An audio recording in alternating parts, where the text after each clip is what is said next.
Hey, what's going on? What's going on? Hey, everybody. How you guys doing? Sorry about the lateness and my, what's the term I'm looking for? And all of the coolness and the stuff. I had to get a lot of stuff straightened out for today. Wait a minute. We just got to get a little bit more. Yeah, there we go. Yeah, look at the volume there. All right. Yeah, I had to get a few things straightened out. Um, with our technical difficulties and all that jazz. But I am Solar Gray, the Cinematic Sorcerer, and welcome to Bust a Recap. Well, we are the show where, let's face it, if you didn't have time to watch it, or you just happen to be in your car and wondering how it's going, you can just tune into us and we'll be like, oh man, did you see it? I seen it. I seen, oh my God, oh man. And then he did the, oh man, oh dude, and yeah, sure enough. So that's all the fun stuff. And I am here today with my good friend. Hey, it's License Hench. How you doing, everybody? Yeah, that's right. No. Whoa, what was that? What was that? Yeah, no. Okay. Yeah, there we go on that. Yeah, look at that. Look at that. So, yeah, so this weekend has been a very interesting set of things to happen over the course of the weekend. There is so much going on, and this was the weekend where, all right, how can I put it? If you have not been living in a cave or somewhere with no internet access, this was the weekend where you were expecting a lot of things to wrap up. Just a whole lot of things to wrap up. We got Marvel movies, we've got Game of Thrones, we've got the cancellation of a show that I actually started to like. So we got a lot of stuff to talk about. Which one got week. canceled? Huh? Oh, we'll get to that. But yeah, there was a cancellation in a show over the course of the week, and since it is the internet, this wonderful place that we're on right now, the night is long and full of outrage, much outrage. But I'm gonna say thank you for showing up today, man. Yeah, thank you very much for showing up, and again, I want to thank you guys for showing up, and if you guys are here, I'm loving you. I'm really loving you. And if you're not here, guess what? I'm loving you still. If you want to be here, but you can't, say because you live out of state or there's something else going on, that's fine. You can be with us in spirit. You can even be with us when I am offline. How do you do that? Well, you wait. Ooh, for the music. Look at that. Yeah. That's right. But you can pull up your keyboard and you can send us an email and all that jazz at backofthedeck@gmail.com. That's BACKINTHEDECK @gmail.com. Check out a lot of the stuff that we've been doing for the YouTubes lately, because I figured, you know what? I'm going to give away a lot more free content to try and let the blurreds and the LGBT nerds and the disabled nerds and all the other nerds out there know that we are here and they can come and hang out with us all day, every day, because let's face it, I don't really do much outside of this except for work on this. And you can hit us up on Twitter. Follow us there at Back in the Deck. That's where you get the announcements of what shows are going up, when they're going up, and it even gives you a little convenient link. And of course, that's the place that you can share all that stuff. Now, if you can't watch, that's fine. That's perfectly okay, because let's face it, not a lot of people can afford to be patrons. And if you don't have the money, I don't want it from you, because that's just messed up. But you can go to SoundCloud and check out all of the audio from our shows for absolutely free. In fact, you can even download our audio for free and keep it forever, for as long as I can afford to keep paying for SoundCloud, at soundcloud.com/BID_P. I want to thank you guys for showing up. And if you really want to help support us, because, well, how can I put it? There is a lot of things that we do, a lot of stuff we got to pay for. As a matter of fact, because of the people that have helped us out in the past, I am going to be able to upgrade the video card for all of this live casting that we do. And you can do that by heading over to patreon.com/BID_P and become a patron. And you will get, like, just for as little as $1 a month, $1 from a whole bunch of people helping us out can actually help us keep the lights on. And, you know, if you got $10 a month or $5 a month, that is awesome. There's always a whole bunch of perks. I want to do a special shout out to my good patrons out there right now because, honestly, I haven't been talking to them nearly as much as I need to.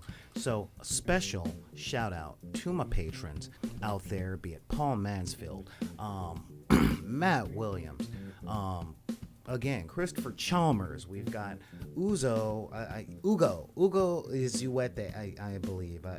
I'm terrible at pronouncing names. But you know what? You guys are seriously all there. And I freaking love you guys. I'm trying to pull up names and all that stuff right now. There we go. Yeah, many thanks to Ugo Eziefule, Justin Parker, Paul Mansfield, Matt Williams, Tim Shalat. All you guys are really helping to keep the doors open. And again, bring your friends and all that jazz. But yeah, thank you guys so much for being out there. So we are here. Like I said, the night is long and full of spoilers. So today we are going to be talking about lowering the music just a little bit. Ooh, the music has been lowered. That's right. So come on down, drop us an email and all that stuff.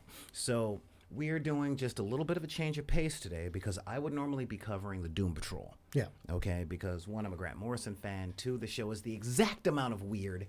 And again, however much you have to pay to get Alan Tudyk on your show is worth every penny. Yeah. Okay. I agree. He really does make that show just pop. Yeah. Well, everything makes that show pop. He is seriously that. Like, you know, you get something real good, right? You get, like, the best chocolate cake you've had in a long time. And it's got, like, the right amount of ganache, and it's got the right amount of chocolate, and it's got a good mouthfeel because it's, like, a heavy scratch cake, not one of those box cakes that are, like, eating air. And then somebody comes along and says, hey, you liking that cake? Well, here's a $20 bill for liking that cake. That's what Alan Tudyk is. He really is. It's like being paid to enjoy something. I want cake now. I know you want cake because my spells are working hard. And I'm casting a spell on you guys to show up. And if you guys are watching, thank you guys for showing up. And again, I got to say, hey, what's up to one of the big reasons I do this, one of the huge reasons that I do this and I enjoy the stuff that I do here. I'm going to say what's up to these guys as soon as I fix this little thing right here. Well, I can't quite do that, but that's okay because I got to give my shout out to NP City. What's going on, Deck Mob? Yeah, oh, somebody is here for the GOT Talk. Gotcha with the GOT Talk. So yeah, as we said on the announcement, the night is long and full of spoilers because, you know, seriously, I know. Now, here is a funny thing, all right? Here's a really funny thing. The Henchman doesn't watch Game of Thrones for one reason, and it is the best reason. No, come back, seriously. I got somebody who's never seen Game of Thrones for the only reason that it's okay to have not been watching Game of Thrones for almost this past decade. And what reason is that? I don't have HBO. It's like, I don't watch Game of Thrones. Oh, it's not for any hipster reason or any weird, like, counterculture thing. It's literally, I don't have HBO. I would actually like to watch Game of Thrones. I also really want to watch Westworld. I've seen like an episode and a half of it. I don't have HBO. Yeah, and you know what? Not everybody can afford the $50, $60, $70, $80 for the DVD sets of every season. And I kind of figured sooner or later, and now I'm like committed, like, okay, well, if they're wrapping up the series, I know a lot of people who own the DVDs where it's like, eventually I'll get around to either borrowing them from them and power through them like on a holiday break or whatever, or we'll probably wind up doing a couple of viewing parties and do like a retrospective. Well, it's really a matter of you having time so I can come over to your place and I can pull you out of the lab going, stop tinkering, watch this, sit down, don't make me have to Malcolm McDowell you from freaking Clockwork Orange. You know. Yeah, exactly. You know. And so, yeah, we're going to talk about that. We are going to be talking about, of course, Cloak and Dagger, because that show is still rocking our socks. And y'all know what weekend it is, and y'all know I do this for a living, so I have to play the game. And every time I got to play the game and talk about the thing that everybody's talking about, I feel like I'm jumping on a bandwagon, except I am a great big nerd. So, of course, since I got to play the game, we're going to be talking about the end game. That's right. And again, this is Buster Recap. Like I said, you guys know what show this is. So, again, it is full of spoilers. But let's start off with the big thing first. So, Cloak and Dagger season 2. Tell me, seriously, tell me. You watched episode 3. I watched episode 3, and I don't remember the name of the episode right off the top of my head. It wasn't quite as memorable as White Lines, but yeah. But there was some ouchy moments in this particular one. It was kind of like, ouch. It was a little disjointed because it was told in a series of flashbacks, and they had to do it because they were now revealing all the backstory stuff they specifically were not letting us see, so they could have that gotcha moment of, oh, look, it's not a split personality. She literally is 2 separate people. Yeah. She's literally been twinned into an evil Kirk and a good Kirk. Yeah, I thought you would like that.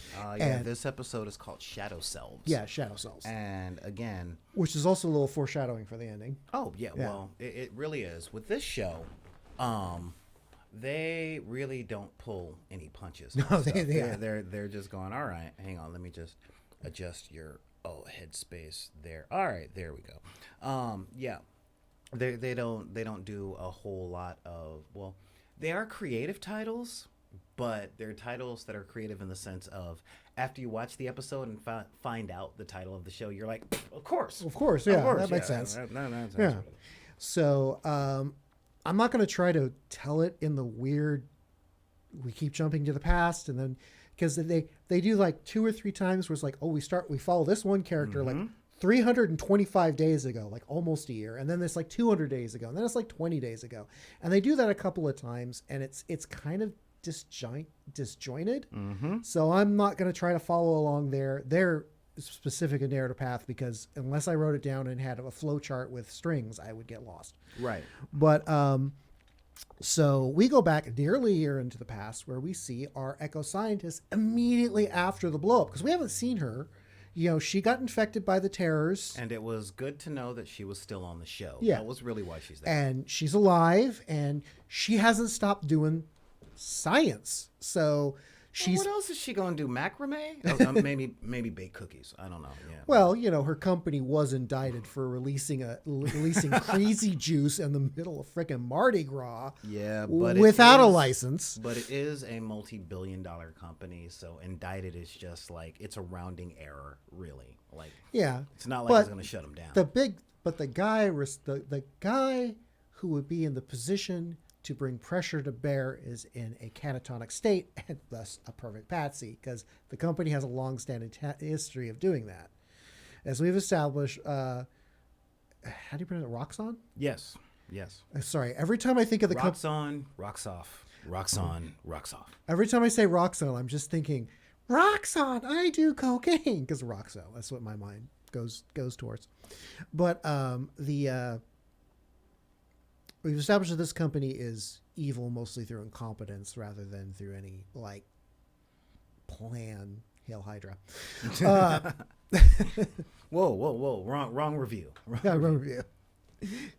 Sorry, a little bit of creative bleed in my brain. But, so she's doing science. She's taking samples from the chemical that was spilled, and she's injecting mice with it to see if they can figure out why it caused the terrors and what the heck is going on. And she's on test subject number 11 with no discernible effect. And it actually cracks me up because she pulls out like a little eyeliner pen and she's writing 11 on the side of the mouse. And she goes, "Don't worry, Mouse. These cosmetics were tested on humans." I thought that was kind of cute. And then there is an unplanned power outage, which, when the lights come back on, there's suddenly 2 number 11 mouses in the maze. So apparently they weren't stressing the mouses enough by having the power outage and the weirdness. Suddenly there's 2, or possibly the splitting caused the power outage. You're a little vague on exactly what cause and effect. But now there's 2 mice, and she's like, "Oh wow, there's 2 mice. What's going on? That's crazy." Oh no. As the evil mouse eats the good mouse, and then just sits there cleaning the blood off of its hands. And she's like, "Oh yeah, that was pretty horrifying." So now we've established that, oh yeah, they're not twins. They're enemies. Yeah, they're enemies. There's the crazy juice makes them split into a good and evil, and the evil usually kills the good. So then we go back to when Latte Cop came crawling out of the swamp with a full-on just rage face, and also symbolically crushing the poppy and killing the insect that Echo Scientist was waxing on how that was a symbol that the swamp was healthy and the environment was coming back, and she was worried because these things were gone. So, oh look, it's one of the environment coming back. Kill. Oh, that's not a good foreshadowing sign. So she crawls out of the swamp, goes home, is a complete wreck because she's just been shot, drowned, and given psychotropic drugs against her will. She's having a bad day. So, like Saturday afternoon for me. Yeah. I think that's pretty much, yeah. And everything's pissing her off. She's like trying to fill a glass from the tap, and the water isn't coming off fast enough. So she throws it and starts drinking straight from the tap. And I got to admit, I missed this imagery. The refrigerator turns on, and the fridge noise, she looks at it, and the fridge noise pisses her off. And then they do this nice cutaway scene where you see her beaten to death fridge come flying down the stairs of her apartment building, crashing into the lobby. She looks at it disgusted and goes back into her apartment. So that's your first hint that something's not right, when she beat the fridge to death and threw it down the stairs. Yeah. Now, I got to admit that when I saw the scene, I had completely forgotten that they fridged her boyfriend. Okay. I just interpreted that as the sound of the fridge was annoying her, and she just flipped out one crazy. It wasn't until later on I was like, oh my God, it was the refrigerator. Of course she would hate the refrigerator because it's a reminder of how her boyfriend was murdered. Right. And so that... What the heck? Ah. Yeah. Well, that was unexpected. Yeah, that was unexpected, especially since I thought I put my things on mute. All right. So anyway, where was I? Evil fridge. So she sits down and she's watching the news about how people were killed and injured, and they don't know why and what's going on. And many people were hurt, including her. She's in the hospital right now, and she's like, what? So she decides to go down to the hospital, find out what's going on. And she sneaks into the hospital room, and there she is in a coma in the hospital bed. And she's like, nah, this won't do. There's only one way to resolve this situation. Pick up a pillow and smother me. Yeah. And murder. She's about to murder her own self when suddenly she hears voices, and she slips into the bathroom. And that's when we have the shift supervisor cop yelling at the cop that's supposed to be guarding her door to prevent this very thing from happening, saying, yeah, the guy who shot her is still at large. He may come back to finish the job. I need you to not abandon your post. You stay in that door, or it'll be on your head. And she even goes in and checks the room to make sure no one had snuck in while this guy was off getting a coffee or whatever. She looks in the bathroom. No one there. Now, and your first thought real is... talk, if she's trying to kill herself in a coma, does that count as suicide? Like, real talk. I'm not joking. Like, if you turn out to be like the dark side of your own personality, and you try and kill the light side. Does that count as suicide or what? I don't. Yeah, it's like one of those weird. Yeah, because it's the kind of this nihilistic, suicidal thing. So you hate yourself, so you kill yourself. But yeah, that's always one of the things you have to evaluate when you have the good twin, evil twin thing, and usually the trope is that they are incomplete without each other. You need both halves to make the whole, and that actually explains why up to this point, like Latte Cop post shooting can't do her job properly. She can't fire a gun. She's kind of lackluster. Mousy, one would say. Yeah, mousy almost. She's like, no, don't be taking the drugs from them. You're just going to make the other drug dealers mad. Oh my God, I used to be a New York cop and now what am I? Yep. You know? But when you look at the bathroom, she's gone. I'm like, oh, so is she just temporary? What's going on there? And then it turns out, no, she's that good. Second she got into the bathroom, she crawled up into the ventilation ducts because she knew, standard procedure, the supervisor would check the bathroom and check all the obvious places, make sure no one was hiding there. So she hid in the one spot she knew she wouldn't check. So they're like, okay, cool. And she proceeds to set up in a transient flop house, typical kind of film noir, $20 a day, $10 for clean sheets. And the guy hits on her and she's like, yeah, are you hitting on me? And he's like, nope. She's like, I didn't think so. And first thing she does is she gets a pack of playing cards and starts writing down people's names on them, and starts doing that whole trace the serial killer, find the pattern, investigator wall thing. Yeah. Now the crazy person room. Yeah, she's doing the serial killer. She's doing the serial killer to track down the narcotic cop who shot her, because he's still at large. She doesn't know that Ty ate him. Well, nobody knows. And in fact, I do like that little moment, because I'm like, okay, that guy is like, well, yeah, blah, blah, blah. Look at your room. It's cash on the barrel head, because I run a sleazy little motel. And she's like, you hitting on me? And he's like, no, it's cool. It's cool. Just, no, we good. Here's your mail. Yeah, look at that, Yep. So she proceeds to track down, she's trying to track down the guy who shot her, because she's out for revenge. And then she goes to talk to the, what happens, there's also, apparently there's a lot more going on that we're not seeing, because there's a community hearing where I guess the local community council members are there, and they're voting on whether there has been a accusation of excessive force by the police in arresting a young woman.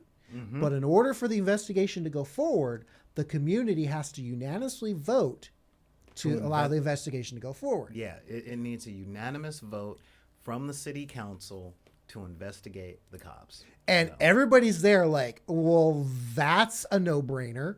Because they first person was like, yes. The other person's like, oh, hell yes. The third was like, yeah. And then Ty's mom is looking at the only white dude in the room, who's staring at her like, you're going to do what I tell you to. And she's like, no. And you know what? Part of me died at that moment. Yeah. I'm just like, you see, boys and girls, that's what selling out looks like. That right there. Because it's like, yeah, we got a bunch of cops killing a bunch of brown kids and beating up a bunch of brown kids, and it's like, we want to look at them and take them down. And then you've got Mr. Big going, you had better not look into our actions. And when she said no, you could just see something in her died. Oh my God, it was just so sad. Especially since she's literally lost her whole family to this bullshit. Two dirty cops. Yeah. And I think that was a special level of cruelty from the boss. Yeah. Going, well, if I'm going to corrupt anybody, I'm going to corrupt for the person that I directly employ. Yeah. And here's an interesting thing I thought cinematographically. I noticed that as soon as they called attention to Latte Cop having green fingernail polish.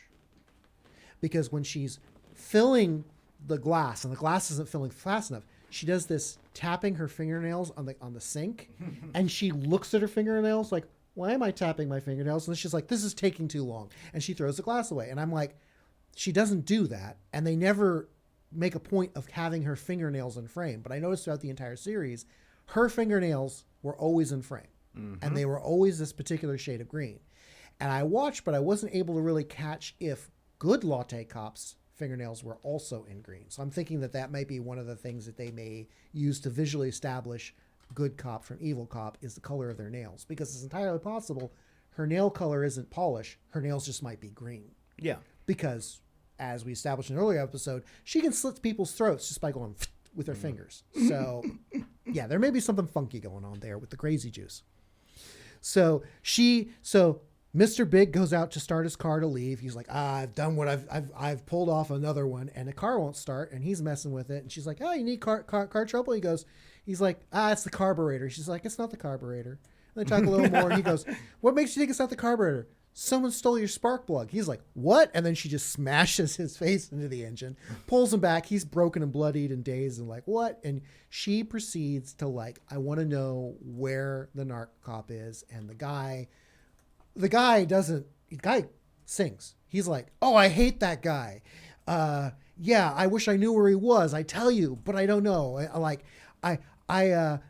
I lied for him and I covered for him, and he said that I would get a favor from his father later. And then when I got, I was going to get fired, he let me go down, and he didn't back me up like he said he would. So screw that guy. And she's like, I believe you.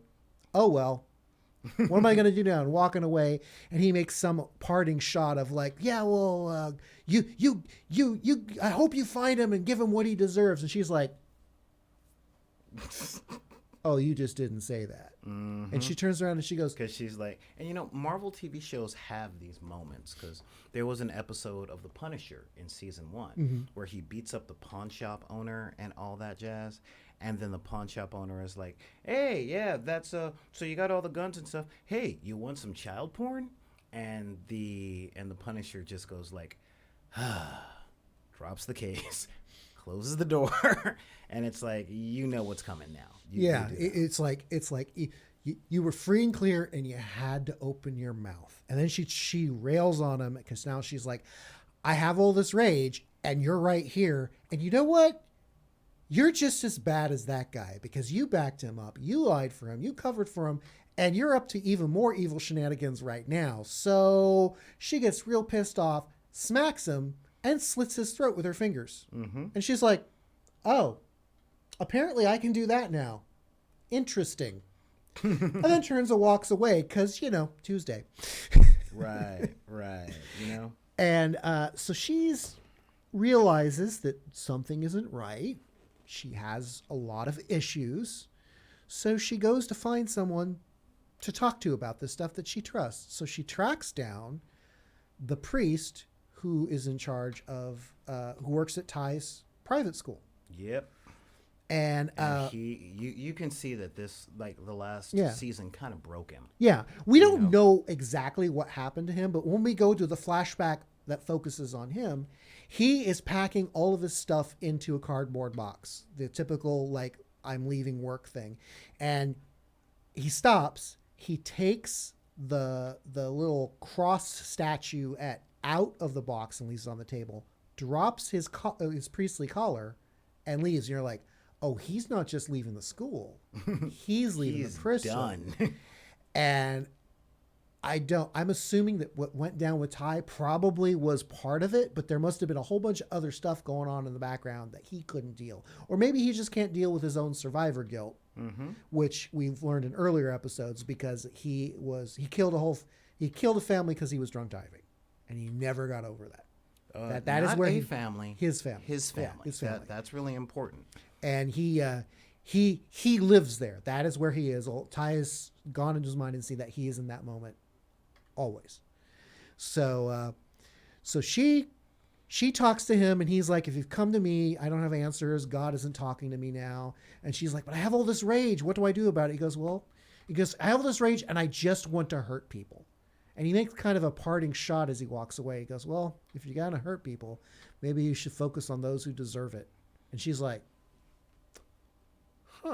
yeah, that sounds like a good idea. If I'm going to be a rage-filled sociopath, I might as well go after the evildoers. Why not? Yeah, And as she's walking home, she sees all these missing girl posters, and she's like, "Oh, boom, boom, boom, boom, boom!" Grabs the missing.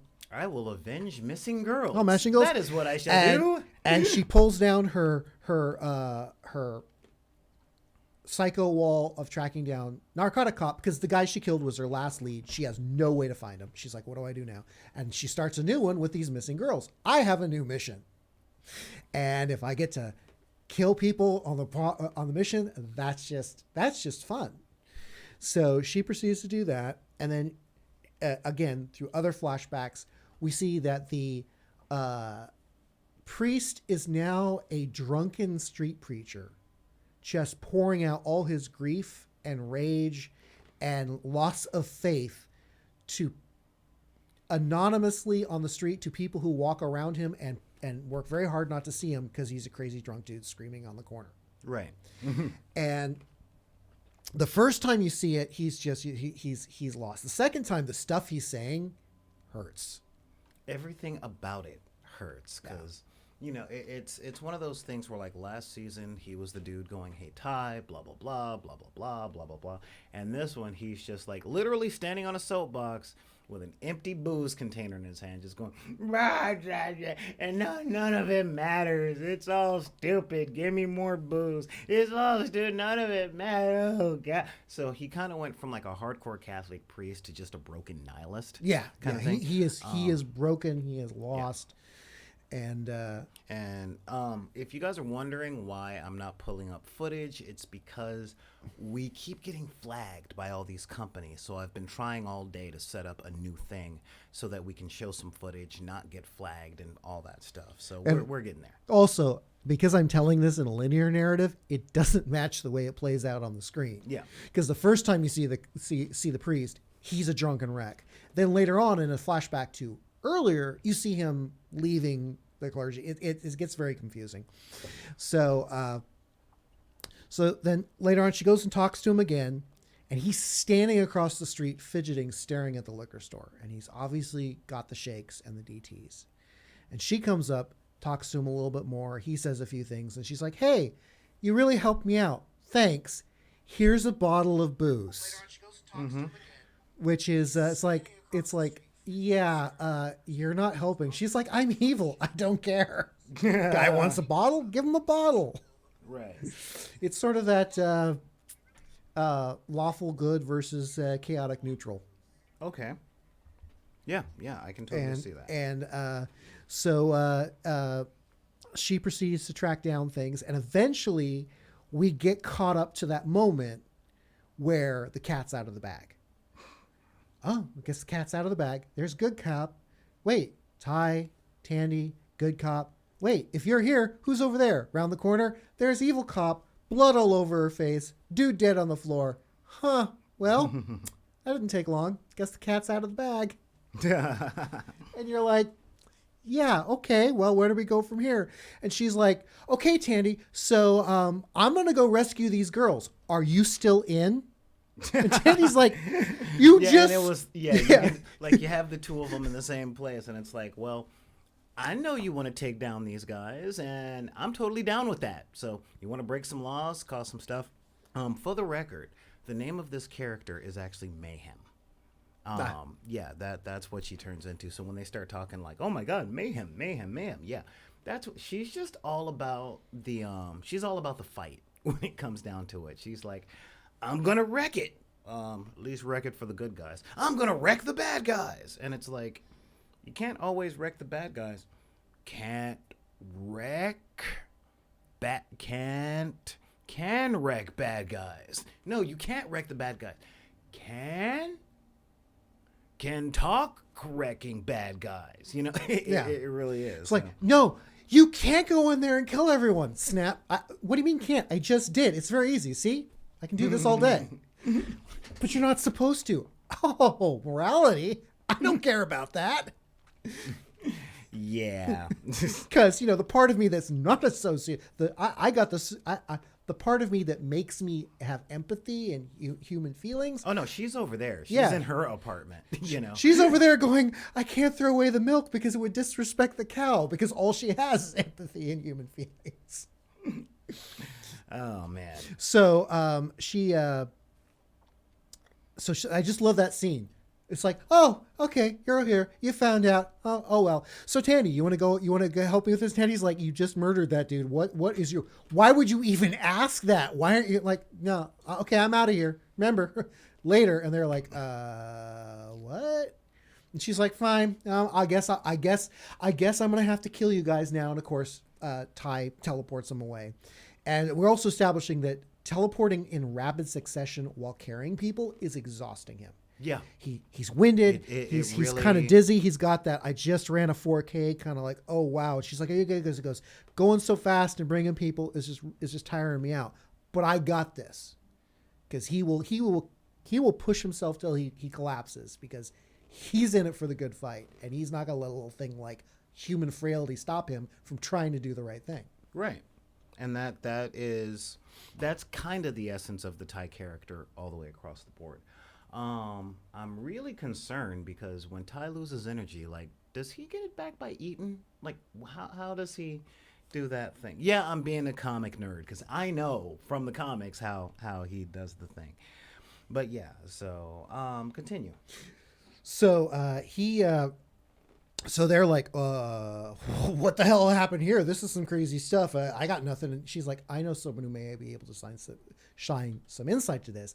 And they go visit the scientist. And the scientist is like, oh yeah, I got these mice here and they split apart. In fact, we did a brain scan and we discovered that one mouse, the part of the brain that is involved with rage and anger, is lit up 100% all the time. And the other mouse has no rage or anger at all. It's like super chill. And Tandy's looking around and she's going, I'm noticing you have the mouse cages. They're labeled like 12A, 17B. But why are there most of the mice only have one mouse? What happened to the other mouse? And she goes, oh, well, it's like the mice decide that there should only be one, and they tend to kill the other. The mice are playing Highlander. I mean, You've got Clancy Brown over there going, there can be only Squeak, and eating. And they're like, oh, okay. So there's that thing, which, basically the real reason there's some cases they have pairs of mice is probably because they separated them before the murder happened.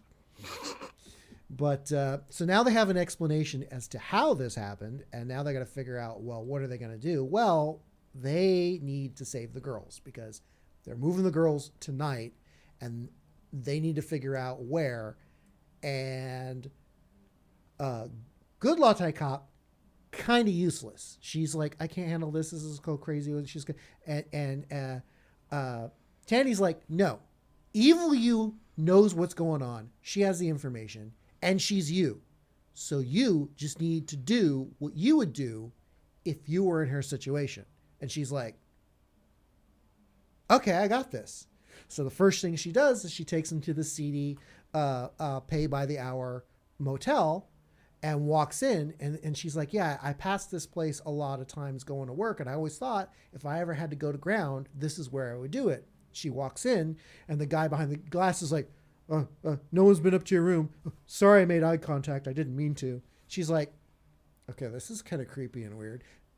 Just give me my key. He's like, here, takes her key, goes up there, and they find the giant map of the city all marked up, the crazy serial killer wall. And I love the continuity because Danny goes, hey, look, you have a crazy map, buddy. Because in early episodes, she had been given a grief about, writing down your secret plan on a map for anyone to find is really stupid. Yeah, and of course Tandy's like, all right, well, you got a secret map, buddy. See? You're acting like the bad guy. Ty's like, shut up. And he's like, I'm not crazy, shut up. And then Latte Cop checking around the room, and she's like, they're like, oh, where's their next spot to hit? It would be at the dock. She would go down to the docks to get information there on where they're going to be moving them. And Ty's like turning on the TV. Breaking news! The docks are on fire. He means those docks? Damn it! She's already been there. Right. And that's where Latte Cop picks up the deck of playing cards and starts laying the cards out. And she goes, I got this idea when I was undercover. I wrote down my notes on a deck of playing cards so people wouldn't find them.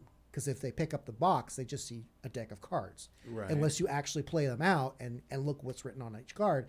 And she starts playing and then like the pattern that the cards, you lay the cards out are out in is based on some game she played as a kid. So like no one would know the significance of how to lay them out. So she lays them out and every target that she's already hit has been X'd out. So they look at the stack of what the next target is and they're like, okay, we know where to go. They go there and find, oh, look, war, mayhem, and chaos. The girls all standing around like, what, we don't know what to do. Ambulance destroyed. Driver almost mostly dead. He's still got a heartbeat, but he's barely hanging on. And I love Tandy's like, did you see a woman looks just like her? And they're like, yeah, she saved us. We were real happy. And they're like, so they talk to the girls. They do the right thing. They call the police. They bring him to the station. They start interviewing the girls, and they're not getting anywhere. And they're not getting any information. So Latchitap calls in Tandy and Ty, and Tandy goes down there, and they're like, I'm asking them, but they aren't talking. And she goes, well, you're just not asking the right way. And she goes to the first girl, and she puts her hand on her glowing hand, and she goes into the girl's hopes. And it is interesting when you get inside there. Yeah. It is bleak because it's the girl in the chair and nothing else. Her demeanor doesn't change. She's still in a state of shock. She's still sobbing, just sitting there in a complete void. And when Tandy comes out, she's like, there is no hope. She has no hope at all. There's nothing. And she's like, Ty, can you back me up on you this? You do the fear thing, right? And Ty's like, oh, I don't want to do right. this. Okay, yeah, he's like, all right, fine. I hate looking at what people are afraid of. So he touches her, and he's back in the ambulance with this girl tied up. And he's like, and she's screaming. He's like, calm down. I'm here to help you. I'm here to help you. And he starts to try to undo her straps. And which I was thinking, wow, like if he actually managed to do that, that's some good like therapy. Yeah. But before he can get her free, she's yanked out of the ambulance and vanishes outside. So he hops outside and he looks around and he sees the landscape and he's like, okay. He makes a point of memorizing the lay of the land and the distinctive looking building and the street. And he comes out and he goes, I know where they're taking the girls. So based on Ty's vision, he and Tandy go there, and Ty starts doing reconnaissance. So he starts teleporting in, and he starts sneaking around, and he's like, there's guys with guns. The girls are each being held in cells inside this abandoned warehouse. And it gets very video game at this point, because it's like he's going in and it's like, all right, we have to free those people, but we can't let those guys see us, and we've got the guys with the guns, and they'll have no hesitation in killing us. Okay, known. And like they even have the conversation of like, well, why don't we just let Mayhem come in here and like take care of those guys? And he's like, because she will kill everything. Yeah, we don't want her to come in. Did you ever see Desperado? Yes. Like, and Ty knows that like you let Mayhem in, not Latte Cop, but Mayhem. And she'll just come in and she'll just be like Campa and Chino, the dude with like the double machine gun guitar cases and the rocket launcher. Yeah. Like that's just, Yeah, because she'll just fire bullets and not care about collateral damage. So Ty starts teleporting in. Well, first Tandy goes, she goes, and he tells her where everyone is. There's 2 guys around back, 2 guys of 5, like 5 guys inside. She's like, okay, we need a distraction. He's like, you got something? She goes, yeah, you've been learning new tricks. So have I. And she does the cool ball of light thing. Kamehameha. And she calls forth the ball of light and she throws it in the building and it goes off like a flashbang grenade. The entire building, every light source just becomes blinding bright, which of course freaks everyone out. They come pouring out of the building, guns drawn, like, what the hell? Like, somebody just like lit us up. What's going on? And Ty starts jumping in, freeing each one girl at a time, jumping them back outside to safety. And he's like, stay here. And he pops back in. And it's obvious that this is really draining him, but he's going as fast as he can. And while he's inside, he has a moment where he suddenly hears, "Whoa, how'd you do that?" And he turns around, and there's a kid. Yeah, he busted. Yeah. Totally busted. And it's not a gang member. It's not a gun-toting gang member. It's just a kid his age, like going, "Whoa, that's cool. What are you doing here?" No, it is a gang member, but But- it's not a hard gang member. Yeah. It's like a kid from the neighborhood. You can tell he hasn't had his first kill yet. Yeah. He hasn't had his first kill. He hasn't done time. He's holding the gun. And the kid is now in the position, seeing Ty going, all right, I'm supposed to kill you. And if I don't kill you, then I'm going to be in some serious trouble. And are you here to kill me? Oh God, I'm new. You know? Yeah, like the impression I got from the way I interpreted it playing out was he was just more like, well, this is weird, as opposed to every other time when they teleported in front of a gang member, they immediately reacted with violence. This kid's just like you said, he's a newbie. He's a intern, or if you want to call him that. Mm-hmm. He hasn't, yeah. And Ty looks at him, and you can kind of see Ty's heartbreak. He's like, oh, this kid shouldn't be here. Yeah. Yeah, he hasn't gone bad yet. I got to do something about this. And then this is when things start to go sideways. Because the kid sounds the alarm, he doesn't even yell. It's just like, he's like, oh, there's something weird going on over here. Guys rush in. They grab Ty. The guys outside, they grab, one of the guys outside is going to grab Tandy. They're going to get caught. They're going to get hurt. And then all of a sudden, out of the blue, semi-truck kills the guy who's got Tandy. It just wham. Yeah, I mean, it was like looking at that. I'm like, okay, all right, he's doing it. And Latte Cop is like, yeah, you can follow me. You can follow me all you want. And boom, I'm like, okay, Final Destination. That's what we just kind of did. Yeah, and you're just and she hops out and looks at Tandy, and Tandy's like, we got all the girls out already. Ty got all the girls out already. She goes, oh, good. That makes this easier. Clack, machine gun, and just starts opening fire on everything. Yeah. Now, I'm not going to lie, okay? Every time anybody watches anything like superhero, good guy, bad guy, they want the good guys to be like, all right, yeah. But there's always that little part of them. Always that little part of them, and that's what Mayhem is written for. Because it was like, we rescued all the hostages. Oh, you did? Yeah, good. Excuse me, please. Murder, like murder everything. And again, there's a good amount of the people that watch the show going, you know what? Yeah, no, screw them standing trial. Just kill them. Just kill them. They'll get off because they're working for somebody powerful. So you know what? No, let them go.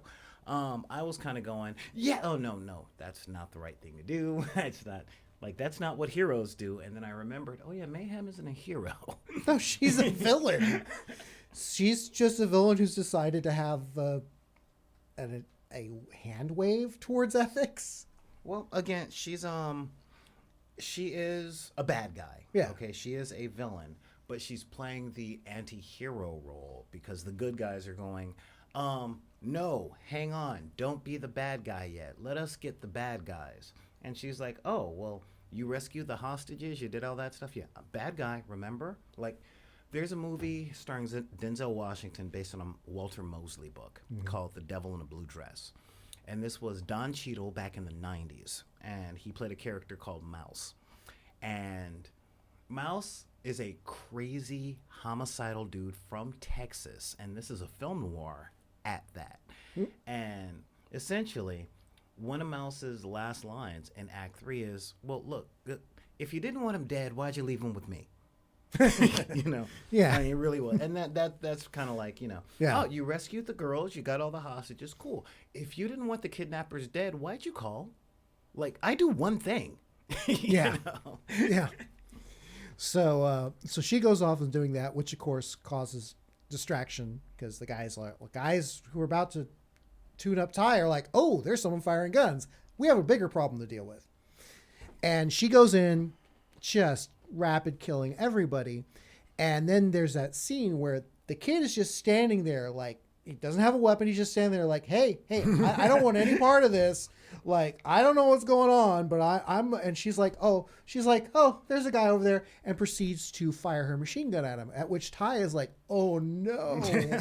And he reaches out and he sends his shade out in front of the guy as he's sliding to try to take the shot for him. He instinctively throws himself in front of the path of the bullets, and his shade eats the bullets. Because Ty is a good person. Yeah. But his instinct was to shield the kid with his own body. His powers protected him. And then he eats Mayhem. Yeah. Because Ty is a good person. His shadow powers, on the other hand, well, how can I put this? Ty's shadow powers are forming up to be like, I vanquish evil, you are evil. Okay, your name might be Mom, but you are evil. So it's like, I get rid of bad, you know? So Ty's shadow itself is a lot like Mayhem, except for Mayhem is just, whoop, whoop, woo, I shoot everything, I shoot the world. Where Ty's shadow powers is very, what's the term I'm looking for? Focused? Totalitarian is more what I'm thinking. Well, because they're born of the same source. Okay, yeah. Like, one is hope, one is fear, one is rage, one is, so it all makes sense. And so you're like, okay, well, that just happened. More importantly, Ty now learns that bullets aren't an issue for him anymore. When he's fully tuned up, bullets just go else. Where do they go? Don't know, don't care. They just go somewhere else. Of course, what happened to Mayhem? Well, we don't know. And I'm waiting for the next episode where they have that conversation of, so has that happened before? Don't want to talk about it. Yeah. And then so you're like, okay, well, that's obviously where they're going to end it, except that's not where they end it. Where they end it is Mayhem standing in the infinite void going, so I'm here now. Doesn't really freak me out because... That's the part that messed me up about this. Yeah. Because she's like, okay, I just got sucked into a whole bunch of oblivion, and here I am. Yeah, because I'm not freaked out. Not freaked out. Not just kind of like, I guess this is what's next, huh? Oh, okay, so this is where I am now. And it's a gas station in the void. She's like, okay, let's go check out this gas station. And I'm like, I'm wondering what the gas station is symbolic of. Yeah. So she goes to the gas station, and in the gas station is the fridge. And at that moment, I realized, oh, that's why she killed the fridge earlier. Ooh, okay. So now we're inside her fear. What is she going to do about it? And she opens up the fridge, and there's her murdered boyfriend folded in half, stuffed in the fridge. With the best line of the entire episode. I want to make my girlfriend some pancakes. Was that? It was like the line was, so you ready for that awkward reconciliation pancake breakfast? Yeah. I'm like, dude. Yeah. So apparently she's going to be having a long conversation. Apparently in the depths of her fears, she's going to be having a long conversation with the avatar of her murdered boyfriend.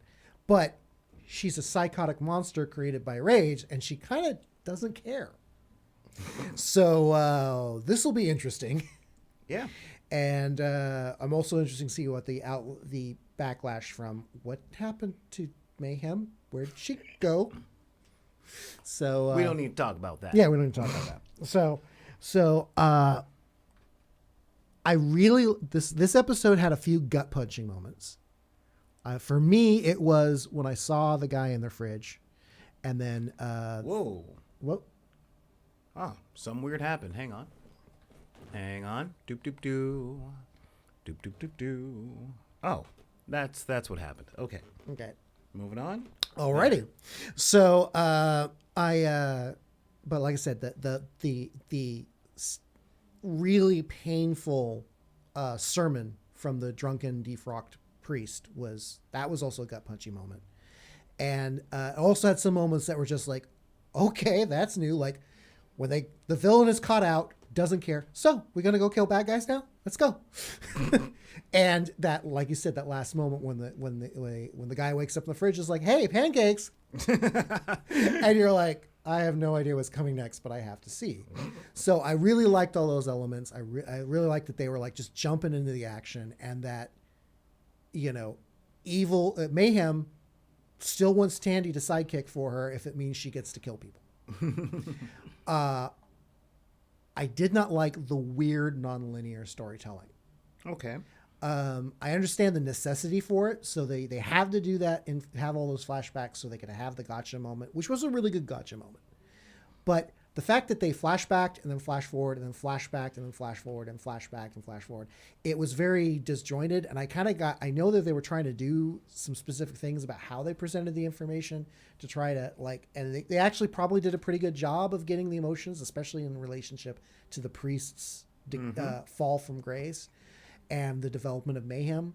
But it was very, very confusing to try to keep up with who, what, and when until afterwards when I had to try to put it all straight in my head to talk about it here. Right. So I'm going to grade it a few points down on that just because that was a little weird. All right. So for this episode, I'm going to give it a straight.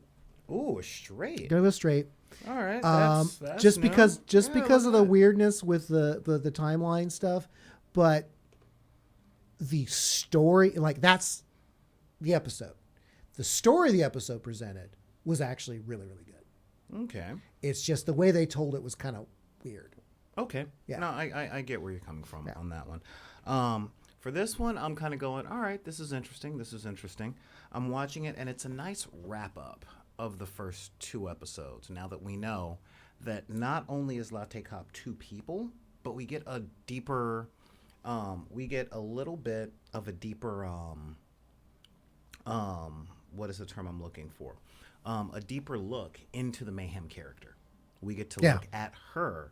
And I have to give it up to the actress that plays Mayhem because so often do we have, whenever you got an actor that's playing dual roles, like Leonardo DiCaprio in The Man in the Iron Mask, or Willem Dafoe in Spider-Man, or Andy Serkis in that scene in Two Towers where Gollum is arguing with himself.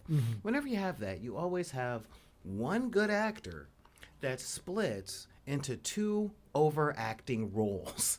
Yeah. And the way that her 2 parts interacted with each other weren't too over the top. So for that, given that this was more of an exposition episode and setting up for larger bits of the plot, I gotta say I enjoyed this a little bit more than you did. I take the nonlinear storytelling as kind of, that's just where we are in entertainment now. You know, very few things are told, this happens, then this happens, then this happens, then this happens. You see what I mean? Yeah. So that's what I'm gonna. Yeah, so I gotta say I gotta give this one a full house. Really? Okay. Yeah, because one, the acting performances really did it. They never, at any time, they can play this thing of, the characters can change their characterizations, and they're staying very consistent between Tandy and Ty, especially Tandy. Like in this one, you can tell that Tandy had a conflict. She had a major conflict in this episode because part of her wants to go along with Mayhem. Yeah, you know, because Mayhem kind of fits her vibe. Because Yeah. she's been doing the vigilante thing. She's been terrorizing the bad guys, and she's like, "Huh, yeah, okay." Yeah, but at the same time, she knows it's not right, and she knows that she's better than that. Well, she also kind of draws the line at cold-blooded murder. For now. Yeah, and that's throwing her murder daggers at crazy zombies. That's fine, except those crazy zombies get better if you don't stab them through the heart. Yeah, so I mean that's really a thing. So let us know what you guys think and all that. So boom, bada bada ba bam. I'm gonna get this out of the way now because it's the most recent, if you will. So again, I know you don't watch it. Yeah, we already established why. It's just only because I just don't have HBO. Yeah. Now I'm gonna say this: we haven't covered this show on this. We haven't covered the show that we're about to cover on Buster Recap because the show started, Buster Recap started when we were way into the show that we're looking at the last 4 episodes of. Okay, I mean this is it, last 4 episodes of Game of Thrones, or should I say, last night and 3 more Sundays, and then it's all over. I was gonna. I was thinking, maybe I should cover that whole thing, at least the last season and all that jazz. And then I'm like, you know what? Nah, I won't cover that. Um, There is one thing I want to comment on. There's a preview for a TV show on Amazon Prime. I forget the name of the show, but one of the lines is, "What? You want me to watch Game of Thrones alone, like some kind of pervert?" well, okay, yeah, there is a bit of that. Now, in order to talk about tonight's episode, I have to talk about last week's episode. Okay. Essentially, 1, 2, skip a few, all this other stuff. We all know who Jon Snow is, a whole bunch of all those spoilers and all that jazz. Okay, we're done now. Now we're back to basics. The Stark kids are home. Gendry is home. The War of the Dead is coming. And last week's episode was all talk. Okay, it was all talk. And Game of Thrones has a pattern, which is every season there is one episode that's a fight. That is what it is. It's every season, whether it's Hardhome or Battle of the Bastards or the Battle of Blackwater or the Assault on the Wall, there's going to be one episode that is a fight. This is the battle. The battle begins. We follow the characters. The battle ends. Season 7 had a couple.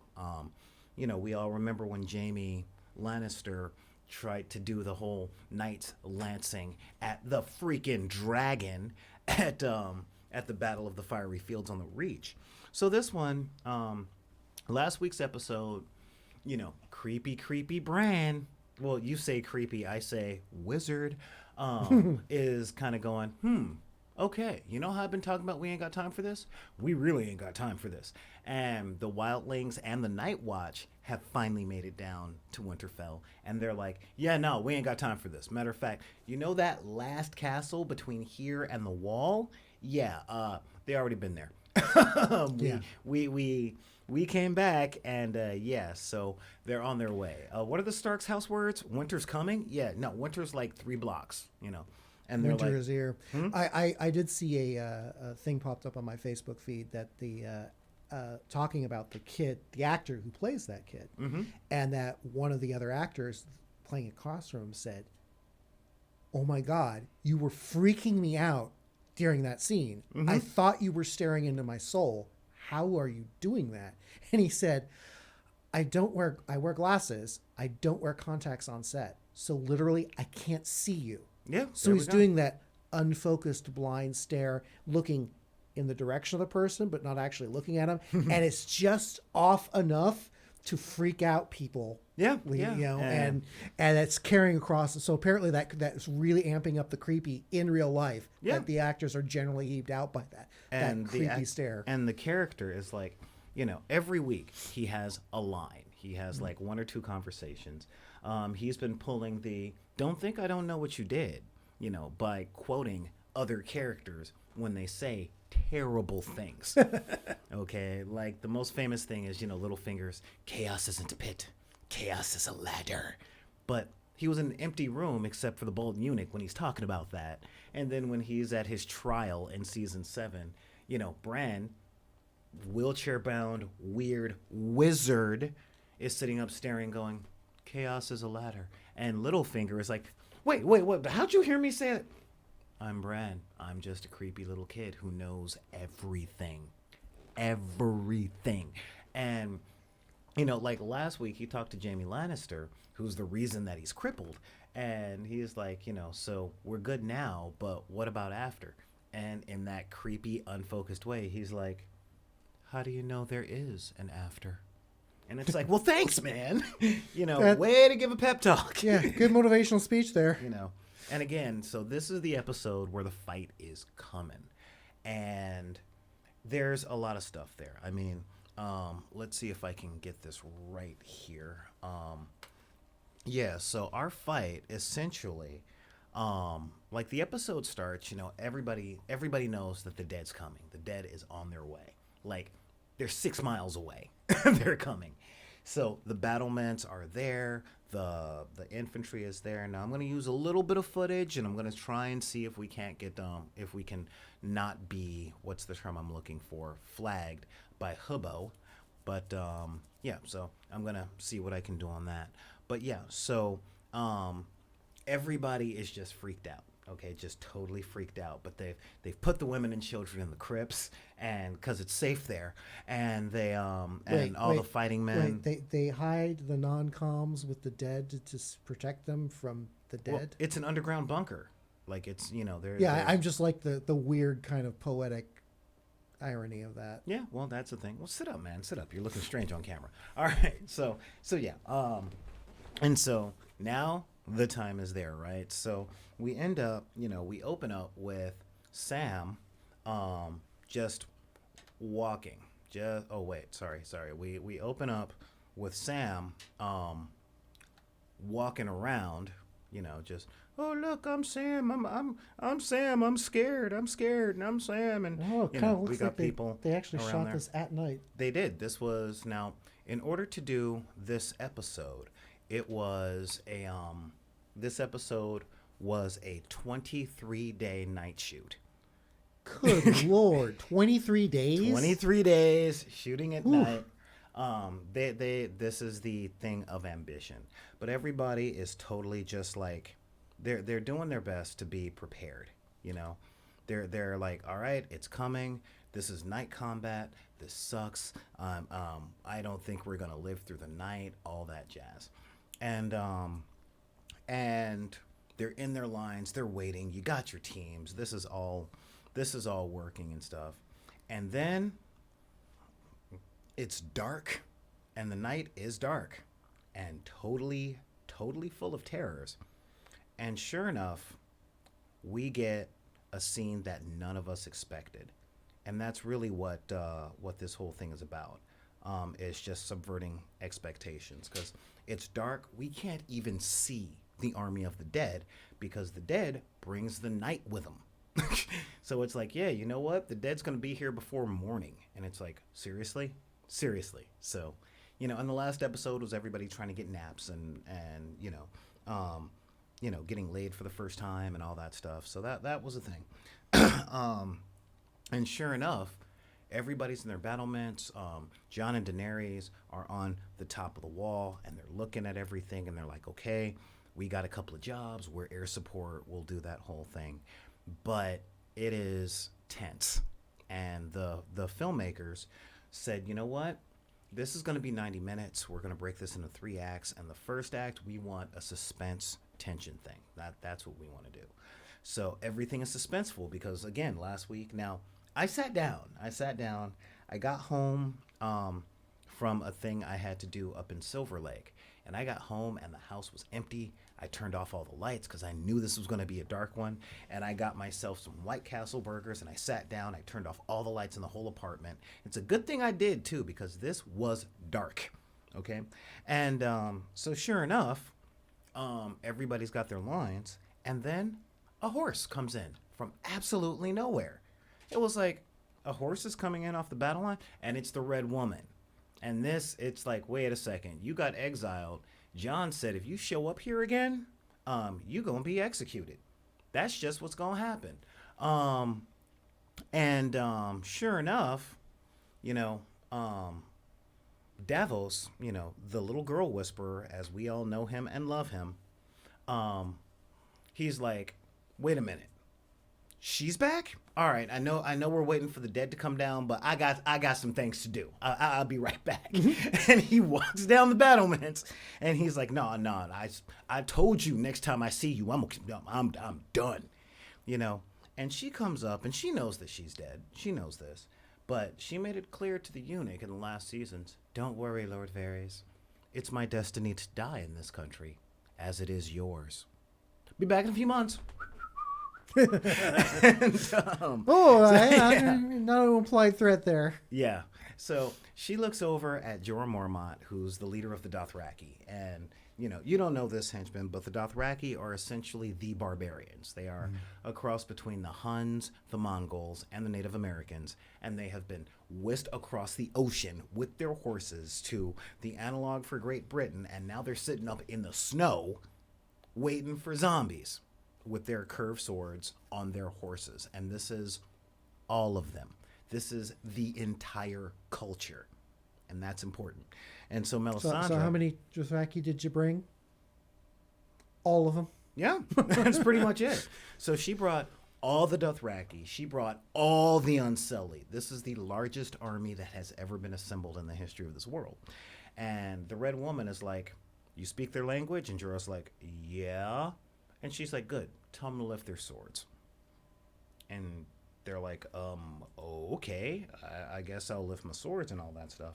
And sure enough, she starts speaking in Valyrian, and sure enough, it's like, what is he talking about? All that other stuff. Now remember, the zombies can only be killed by fire, obsidian, or Valyrian steel, which is magic. So she's like, mumble, mumble, mumble in a weird language, and we get this amazing shot of all the Dothraki RX. Oh, so she just awakened all. Wow, that is an impressive shot. It just keeps going. She just awakened all their blades and said, "Okay, well, I just cast level 8 magic blade on the entire army. You're welcome." Not the entire army. Well, just the cavalry. yeah, just the cav. But the infantry already has +2 obsidian spearheads. So the guys who weren't going to be able to murder them can now murder them. Yeah. And you know, we got, oh god, I love the look of everyone's favorite barbarian, Tormund, because he's just sitting up like, what the what, huh? You know, and again, it was an impressive shot. You know, wait, you could have done that at any time. And she's like, ain't nothing but a thing. You know, nothing but a thing. So sure enough, you know, that's going. And with all this stuff that's going down, we got Ed from the Night's Watch and all that stuff. And this was a messed up thing. So again, we're only doing the bullet points here.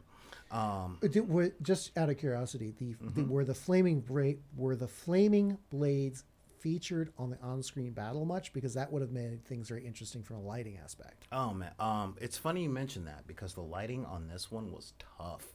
The cinematographer made it clear, like, hey, I watched the Battle of Helm's Deep. That was a night battle, and it was such a spectacle. It was awesome to watch. So you know what I'm gonna do? I'm gonna make this a self-insertion battle. The entire episode is dark and full of "I'm glad I'm not there." No, seriously, like, I make it a point to make everybody know that part of being a person of color and watching things like superhero movies and fantasy movies is that we can't self-insert, you know, because this is a story about white people being white in white countries, doing white politics, and it's like, yeah, but that's not us.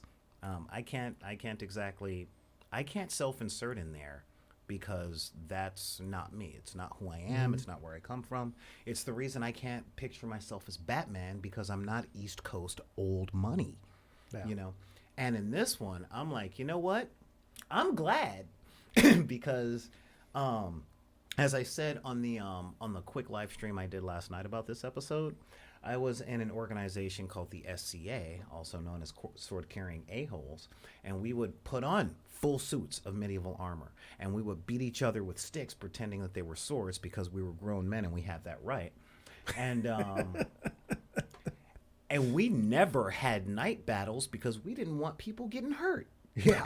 You know? Yeah. And I'm like, wow, this campsite park that's 40 acres large is dark out there. I don't want to put on armor and fight. Like, we would go to encampments that had like big fires, and we would play with Shania and all that stuff, but we didn't get in full armor and just go out there and, I'm part of 500 or 600 people that are crashing. Yeah, we didn't do that at night, because that's dangerous. The fog of battle is hard enough when you can see what's going on. When you can't see what's going on, things get crazy. Exactly. Yeah. Exactly. So, but to answer your question, especially since if the dead and if the walkers follow the traditional D&D dead, lack of light is not a hindrance for them. Yeah. Well, so the humans are wailing on anything that moves, and the dead are like, nah, I'm only going after the things with a pulse. Yeah, pretty much.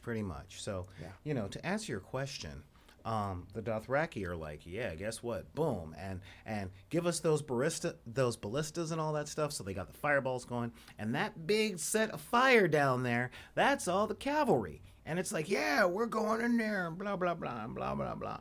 And truth, it's pretty awesome, except there's a really interesting aspect to this, and like I said, this whole fight.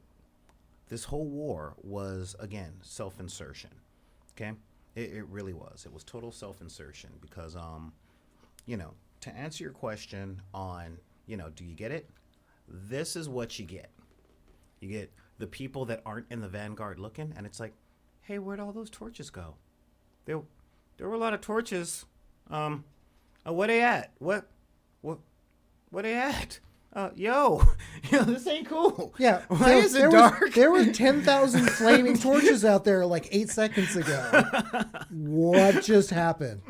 And so it was like, all right, cool, the Dothraki. And the thing is, those horsemen are feared by all the white people on the show. If you grew up in Westeros, you're like, oh my God, not the Dothraki, dude, because they surf their horses and fight with 2 swords in hand, and they just mole over everything, and that's all they do. They come in and they kill all. And it's like, yep, you get 100,000 of those dudes on the field, and you lose. She takes the kingdom. That's it. And she had about 100,000 of those dudes, and they went out and did that thing, and it was like, where'd they go? But they had the magic swords. Yeah, what don't happened? worry. They'll be back. A little colder, a little bluer. yeah. And that was like, if you could cast a spell minus 30 to morale, that's exactly what it was. Yeah, well, that is always the horror of the undead, which is every troop you lose is an enemy you have to fight. Yeah, and they were doing that whole thing. So yeah, and that's exactly what happened. And so you got Daenerys that's like, oh no, I can't let that happen. Because the interesting thing is they are there specifically for her. They are following her. Jon has the army of the Westerosi barbarian, known as the Free Folk or the Wildlings. He went beyond the wall, and he got all the people that's like, no, we're not going down there because y'all are stupid. And he talked to the dude, Mance Rayder, who united all of them. And then he convinced Mance Rayder to bring him south because it's like, look, I know you united your kingdoms and you're trying to get them safe from the dead. I'll let you through the wall because we're trying to protect ourselves from the dead too. That's always been Jon's thing. Like, zombies are coming, screw politics. Yeah. That's always been his thing. And now the zombies are here. But he's got fur-wearing barbarians, she's got horse-riding barbarians. And the horse-riding barbarians are like, yeah, whatever, I'm here for her. Because, she proved that she was the biggest warrior of all of us by killing all of our leaders and all of our politicians in a fire where she locked them in a building, set the whole thing on fire. They all died, and she walked out saying, so y'all gonna follow me? And seems good. Yeah. I mean, is there one guy going, I'd like a recount? So they essentially just got, we just witnessed what genocide looks like because there's no more Dothraki, no more Dothraki. They gone. And so, Daenerys is... Yeah, that's actually terrifying when you look at it in the context of that is the unbeatable army. That is the trump card of, no, we have 100,000 screaming Dothraki and we're going to throw them. What do you mean they're already all dead? Yeah. And, but she's also got 100,000 Unsullied, which are pikemen. They are uniformed pikemen and all that stuff. And so the Unsullied are like, no. I mean, believe it or not, the Unsullied across the sea are the only army to ever beat the Dothraki. Well, yeah, because it's pikemen versus cavalry. Well, it's not just pikemen versus cavalry because the Dothraki has gone against pikemen before. Mm-hmm. But the Unsullied are eunuchs. Like they're made into eunuchs at birth, and the only thing they were ever allowed to do was train. And they were a slave army that she bought and freed, and then killed all their slave masters and said, you can follow me if you want to, or you're free to go build your own life. It's up to you. And so they're All right. like, of course I'm following you. What the, you know, and but when they were, you know, when they were still slaves, they were the army that's like, you know what, we have to guard this city. That's what we're made for. And the Dothraki are like, no, we're gonna do it, and they charged line after line after line after line, and the Unsullied for 2.5 days just withstood cavalry charges from these dudes.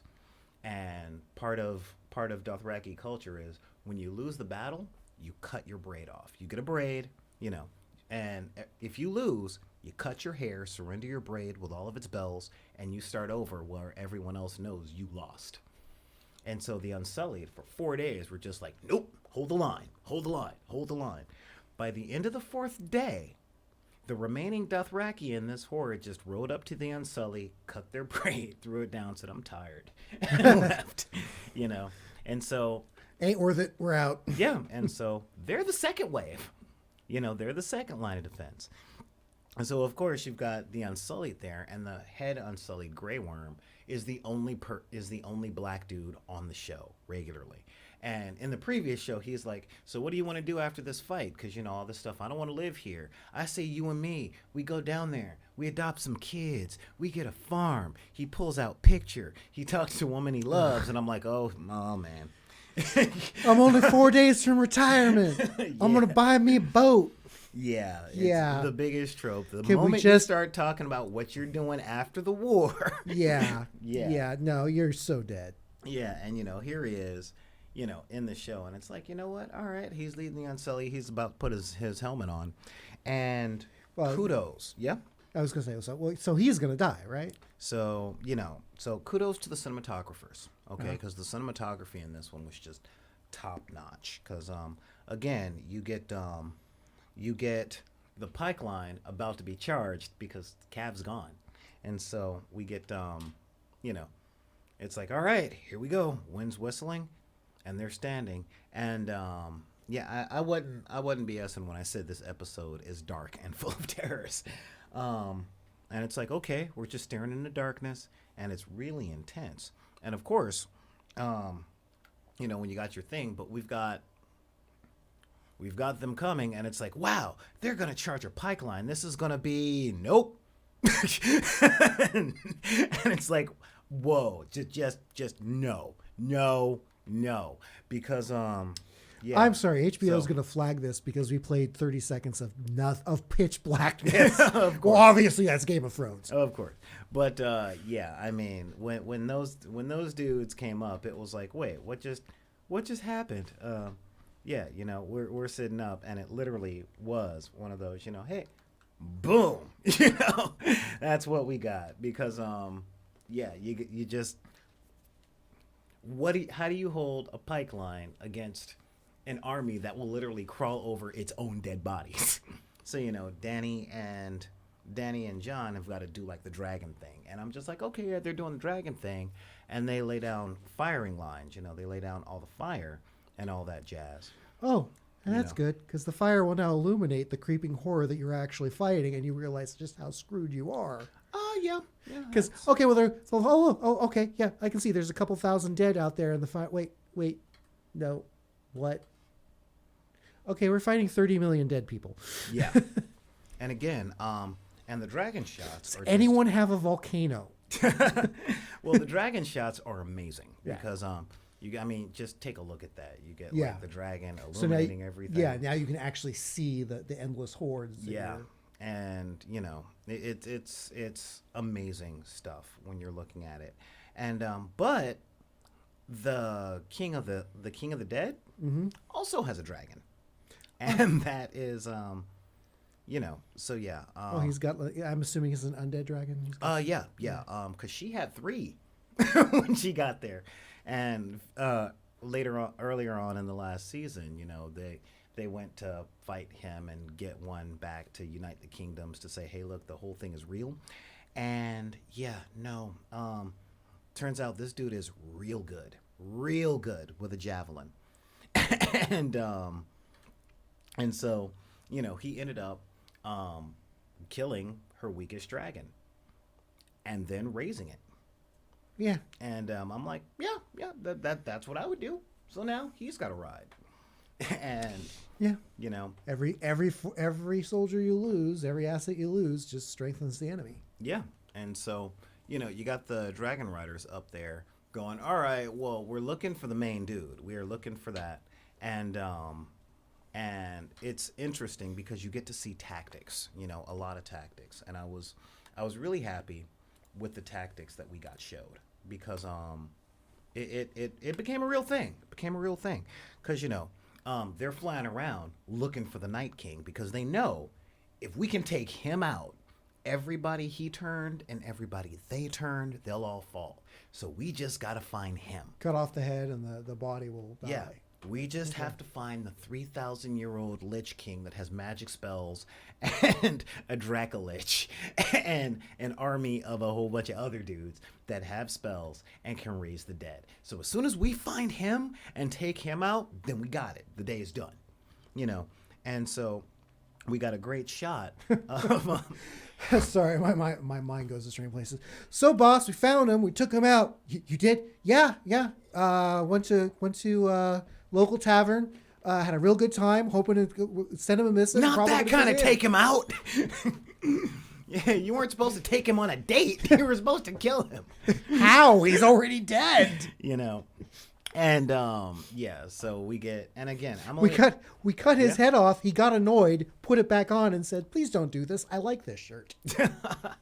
So we get our hero of the show, the dude. Now he has already tried to get to the Night King two times in this whole thing. Did he get close? And he's made eye contact. Like the first time was at Hardhome, and it gave us the "come at me, bro" meme that everybody knows, And the second time was when the other dragon died, and he's like, I just got to get to you."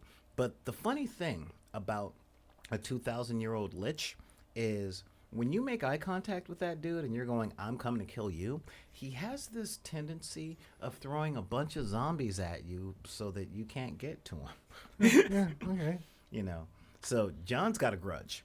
John has got a grudge. Yeah. He is just all on this. Look, that guy seems really upset. Go play with him. Yeah. But John is borrowing a dragon. So he's flying on the top of a dragon. And this episode gives us the fantasy show that everybody's been complaining about not getting. And so he's doing the whole dragon thing. And it's like, you know what? If I can take down those lieutenants, I can take down a good amount of the army because I know they rose a large amount of the dead people. So if I take them out, everybody they turned came in. And I'm like, you know what? That's not bad. Breaking the chain, disrupting the troops. Yeah, exactly. So John is like, well, I found their lieutenants. And funny thing on that, he's like, yeah, there they are. Because they're all just standing in a line, like doing their magic thing. Like, hey, look, I'm doing that. And John comes down and he's like, all right, I'm getting those things. What is that? And there you go. Because, a good general protects his troops. He really does. Even if you have to throw a blizzard at the enemies. And I'm just like, yeah, it wasn't going to be that easy. Yeah. So this episode was hardcore. A lot of people died in this one. You throw, what do you do? I threw Chilling Mist. Well, it's not going to affect the undead. Yeah, so let me check out what the chat has to say. They're just sitting up there like, no, we're here for Game of Thrones talk. And I'm like, all right, cool. Do your thing. But yeah, so in this episode, Game of Thrones has been known for politics. Like, this show has not really been about the battles. It's been about all of the intense conversations. That's right.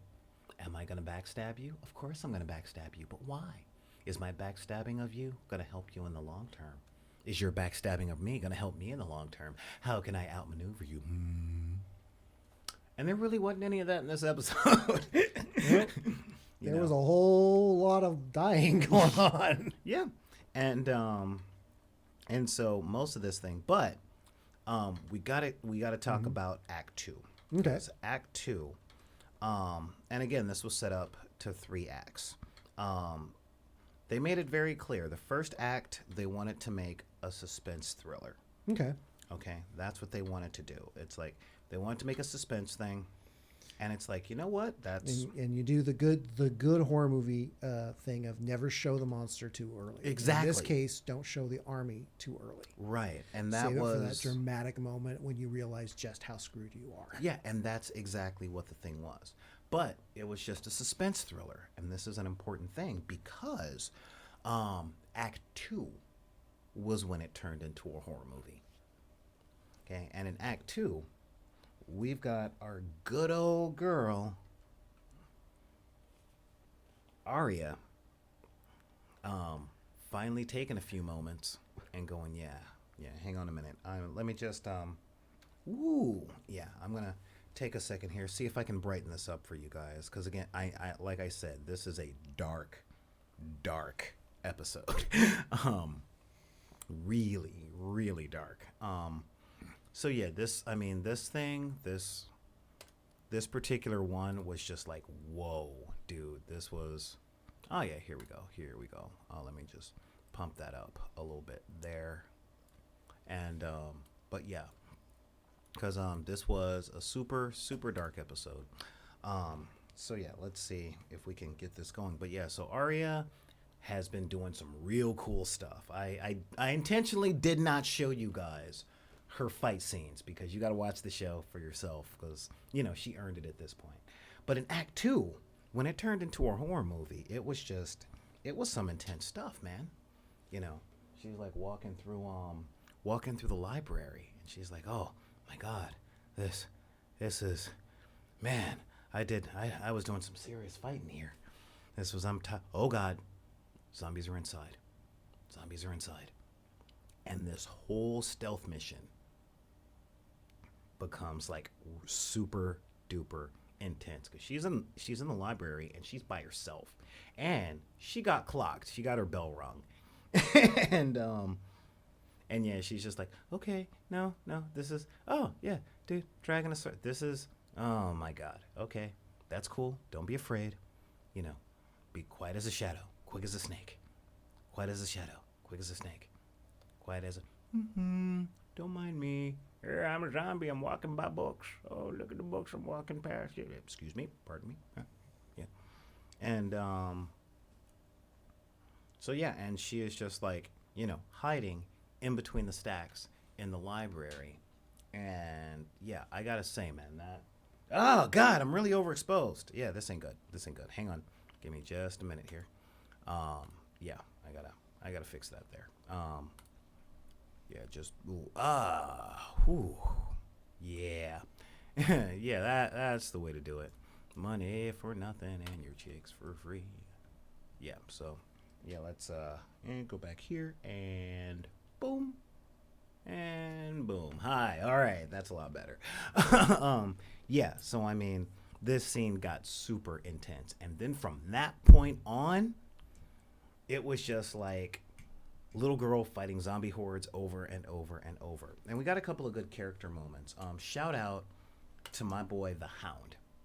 Okay, because this is like, this poor dude, he even tried giving up fighting. And with this poor dude, he is doing some stuff, man, because he is flipped out. And I mean just flipped out. He's literally, now this is one of the toughest dudes in the Iron Kingdoms, right? And problem is he's pyrophobic. Oh, that could be a bit of an issue with all the fire that's been going on in battle. Yeah, so we've got a pyrophobic dude that knows the dead bodies can walk because he's one of the ones that went up north past the wall to collect one to show the queen, no, this is real. Okay, this ish is real. And he's losing it. He's just like, all right, no, I can't do this. I just can't do this. I can't do this. And good old Beric Dondarrion is like, come on, dude, we need you. And he's like, what's the point? We're just fighting a bunch of zombies and everything's on fire. No, I'm done. I'm tired. You know, I've already been beaten half to death, but I can't complain to you because I killed you and I saw you die 3 times and a different person brought you back to life. So I can't complain to you, but I am saying this, I'm done. It's pointless. And sure enough, he's like, you know, these guys are death. and there's no point in fighting death. You can't beat death. And at that point, you see Arya running from like 6 to 20. It's hard to tell because it was dark. Zombies, and like jump over all of them, land on a roof, and then slide down. And Beric looks over at the Hound, and he's like, "You know what? Tell her that." And I'm like, "Yeah." And again, in season 3, the Hound and Arya got close. They got like family close. And in the episode before this, Arya was like, why are you here? Because you are the most selfish and evil dude that I've ever met and let live. Like, when have you ever in your life, when have you ever fought for somebody other than yourself? And he's like, I fought for you, didn't I? And she's like, all right, you kind of got me on that one. Like, yeah, all right, you did get me on fighting for me, but yeah. So, with that, I'm just kind of going, all right, he got that, but then he sees her and he's like, all right, the only person that I ever fight for other than myself is right there showing me up, and she's in danger. And he shakes it off. He shakes it off and he gets to work. Let's do this. Yeah, it's time to work, and he seriously did the work, and that was some good stuff. I'm not going to give you guys the ending. I said spoiler talk. Now, one of the characters that we know and love, okay, the Lady Cub Mormont, she was awesome. Just an 11-year-old girl who had a master's degree in talking crap. That's what she did. No, I'm serious. Like, she ended up being the unwitting leader of her house because all the men screwed up, and her mom died in one of the previous wars. So now she's 12 and she's like, I ain't got time. I ain't got time for you. It's like, oh, we need the help of the Mormonts. Why should we give it to you? The last time we gave it to your legitimate brother, he betrayed his word. He got most of them killed, and now we're down to our last people. And it's like, well, lady, yeah, look, I know you married the enemy and you sold out your father to the bad guys. Why do I care about you, Sandra? And it's like, but my name is Sansa. Yeah, whatever. Why should I listen to you? That is what this chick, and every scene that she has been in, she has literally been the bear cub of sass. Even when they were talking about that, and she's like, look, all of my small folk, men, women, and children, we're training them all to fight. And I'm going to be fighting, She's like, I'm 10 years old, and I'm going to be fighting for my land. What, you expect me to go cower in some sort of fortification hold while y'all fight for the land, and I don't fight for the land or my house? What? And everybody's like, I can't argue with what she's saying. No, I really can't. Normally I might have an issue with that, but that girl terrifies me. Yeah, pretty much. I mean, seriously, that's pretty much what it came down to. And even in the previous episode, her cousin, Jorah Mormont, one of the main characters that we have come to know in this show, is like, no, you can't go fight because you're the future of our damn house. If you die, that's it. There's no more House Mormont. Yeah. There's none. None. That's it. Our people are done. Our family is finished. You're a little young to be securing us an heir, so yeah, exactly. Go hide in the back. Yeah. And that's one of the things. And she's like, yeah. It's don't you dare tell me about duty to our house, because aren't you the one that went into exile for selling slaves, Mr. I was supposed to be the head of household? So, so since I got this job, don't talk to me about how I do it. Yep. And I'm just like, dude, this little girl is boss. And, this little girl, of course, I can't not show this one. But, she goes out and she is like, I'm going to be fighting. I'm doing my job fighting. And this girl ends up doing exactly what you got to do, because the chat's going, yeah, King of the North. But yeah, and sure enough, this girl, again, we're fighting the army of the dead, all right? And as soon as the army of the dead breaks the line and gets into the castle. It's her and her people on the front line, and this chick, this little girl, I just gotta say, there are certain ways to do things, but how can I put it? This little girl is better than you, okay? That's all I'm gonna say. This little girl is better than you. She's been fighting. She got messed up. I think she's got broken ribs at this point. And again, this happens.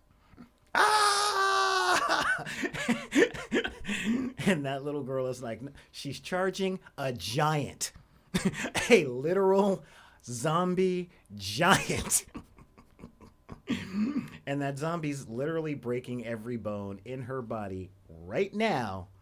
And what does she do? Does she do what little girls do and start crying and all that stuff? No. She does what I expect of my daughter. She knifes the thing in the eye. Like a mouse. I'm like freaking Liana Giants Bane Mormont, dude. That girl went down like a champ. You know, like seriously. Like, what did you think when you were looking at that? That's one pissed off little girl. You know, oh man. Yeah, like, oh wow, you're really freaking out. I'm gonna take a closer look. No. Now, well, it looked like the giant was about to eat her. Yeah. And she was like, "Oh, you gonna eat me? Yeah. You go? All right, fine. You can take your last bite, but hey, I gotta tell you something. Oh, God, my ribs. I gotta tell you something. Let me tell you a secret. Hey, Mo. There we go.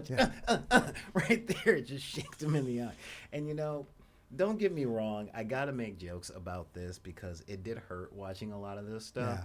But I'm just like, what if the giant had been like, you know, that's the whole thing. But yeah, Liana Mormont just she owned it, and it was interesting because I'm trying to wrap this up relatively quick. This episode did almost everything that it promised. And I had an interesting moment with this, and that was at the end of this episode, I found myself more geeked out than I did when I left the next thing we're going to talk about. So, at the end of the day, I gotta say, this episode earned a solid royal flush. This show was like, this episode of the show was everything I wanted, everything, and it even went back to script immunity wasn't as big a thing as you might think. So we lost a lot of good characters in this one. Watching Sir Friendzone go down, he went down like a champ, doing exactly what we expected him to do. And his death was not unexpected, but it's one of those, dude, after everything you've gone through, I can't complain that this is the way you die. You know? So yeah, he died like a champ. So again, a solid royal flush. So now that I can have you back on the show, our last thing that we are talking about, something else I don't have footage about, but our last thing, and let's say, since we're in the last segment of the show, and I know these things have been running long, but we're in the last segment of the show, so this is what you could say is the end game. we need to... Wah, wah. Yeah. We need to talk a little bit about the Avengers being avenged in the end game. Now, to let you guys know, I saw it on Friday, and saw it on Friday afternoon, and this movie, let's face it, everybody has been waiting with bated breath for this movie. You know, just this is the movie that people have been like, no, I gotta see this movie. Oh my God, this movie is it's the culmination of 22 years of awesome. And now, were you seriously like geeked up and hyped about this? I was looking forward to it. I wouldn't say I was super hyped. Okay, all right. Just because it had been a bit of a break between the first installment and the second installment. And I was very much kind of like, oh God, I better see this like opening weekend before someone talks about it on a podcast and spoils it, which is what I'm going to do right now. What exactly are you trying to say? I would say is that that there would be no way that I wouldn't get a spoiler free version, and I wouldn't. I'm like, it's huge, it's epic. I figure I'm going to give people maybe 5 days before the spoilers start to leak out, because people are going to be excited and they're going to want to talk about it. Yeah, and I can't really get mad at like, oh well, I'm waiting for it to come out on DVD. How dare you talk? Shut up, go, just go. Like, you don't get to. There's a certain window on spoilers, and the more important or epic the movie is, the shorter that window. Yeah, pretty much. And so I was like, okay, I'm gonna try to see this. I figured I'd either see it opening weekend or at latest like Tuesday night. Yeah, as a 'Cause matter I couldn't of do it fact, tonight because we're doing this. I was like, well, I'll go see Tuesday night on the way home from work. I'll hit it on the matinee. But the only reason why I went on Saturday is because they had an 8 a.m. showing. What I didn't know is that the theater by my house is now doing assigned seating. So I was like, oh well, hell, if I knew they were doing assigned seating, I just would have bought a ticket like 2 days early and just gone and see it like at 4:00 in the afternoon, like a real human being, instead of you were wise to get the 8 o'clock showing, Yeah. because that 4 o'clock afternoon showing yeah. was sold out. Yeah. I looked at the girl and I'm like, you know what? We should totally go see that on like the earliest showing that we can get. Yeah. Like, let's do it while people are at work and at school, so Yep. we can do the thing. And we looked up, we went to our local thing over at the Pike. And we looked it up, and it was like 8 a.m. The only 2 seats available are separate from each other and at the front of the theater. Everything else was packed. I'm like, I ain't going to sit there for 3 hours with my neck like this. Yeah. And we were able to get a 1:20 showing on Friday. So I'm like, okay, we did that. But hey, y'all know this show. This show is long and full of spoilers. So, it's been the weekend, Yeah, and I couldn't go the whole thing without having to take a pee break. I had to go twice. Yeah, so but let's take a look at the trailer real quick for the Infinity War thingy. Yeah, let's. Oh wait, real quick there, I forgot. There. Yeah, let's. Yeah, that's better. That's better. So yeah, let's take a look here at God, so many different buttons. Yeah, let's take a look at the Infinity spoiler. You know your missions. No mistakes. No do-overs. Look out for each other. They got all that epic music and all that stuff. They're like, yeah, no, look out for each other. Do this.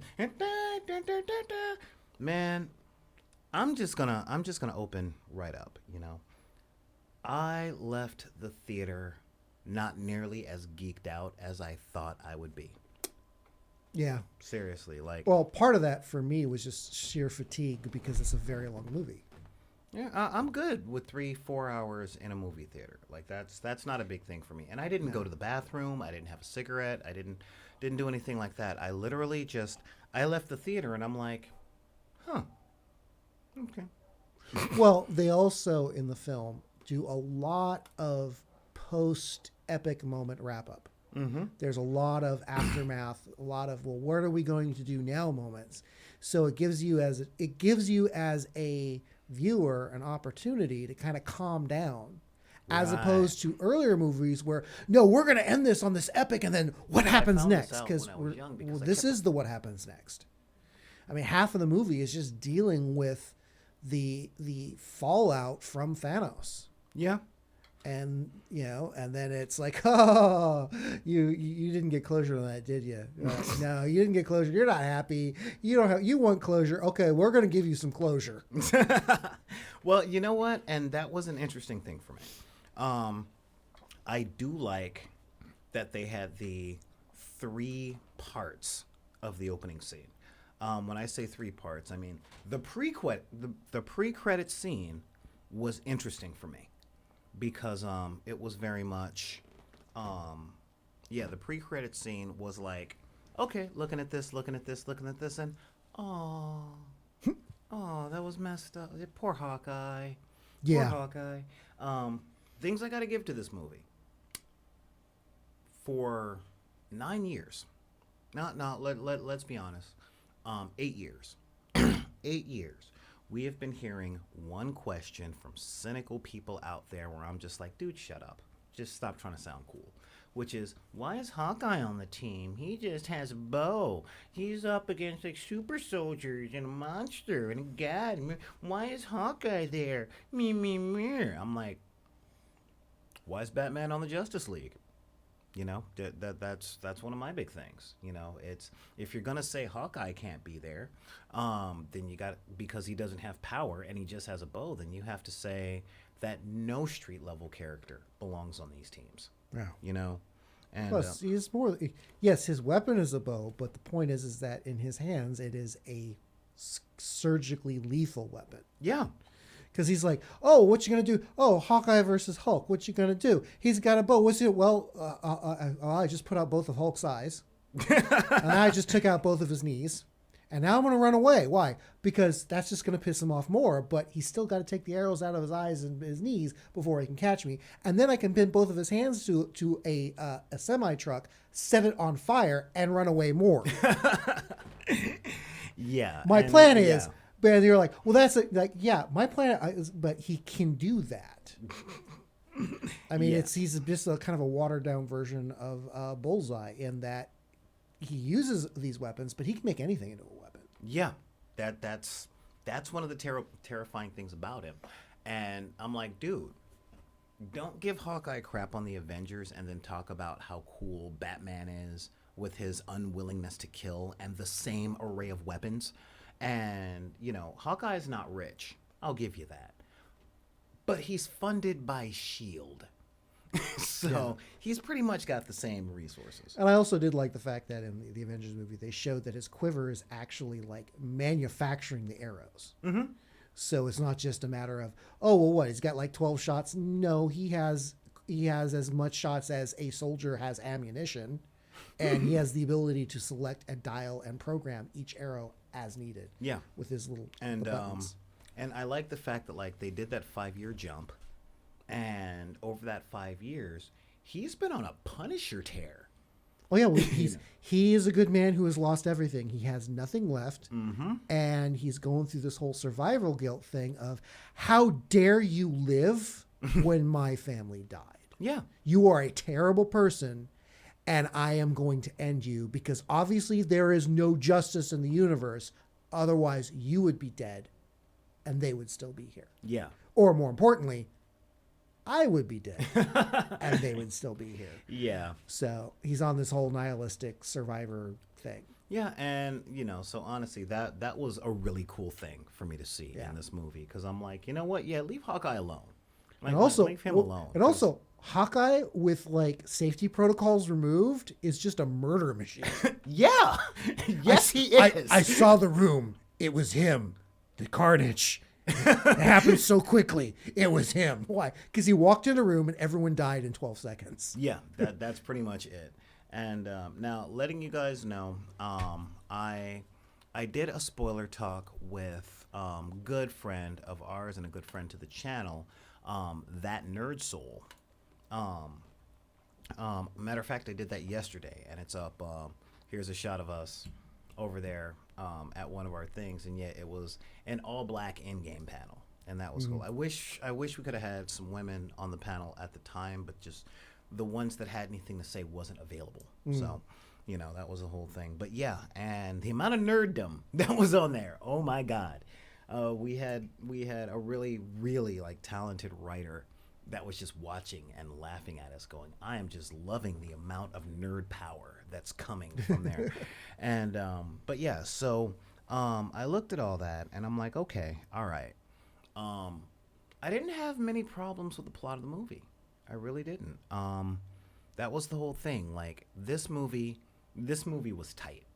And by tight, I mean they didn't leave a whole lot of dangling things. Yeah. This was very good storytelling. I also like the fact that when they're pitching the plot of the movie, Tony Stark looks at him and goes, that's stupid. Yeah. You're being stupid. Stop it. Yeah, that whole now. Because whenever you bring time travel into any kind of story, it makes things brain-bleedingly complicated, or the ability to have plot holes suddenly becomes very, very huge.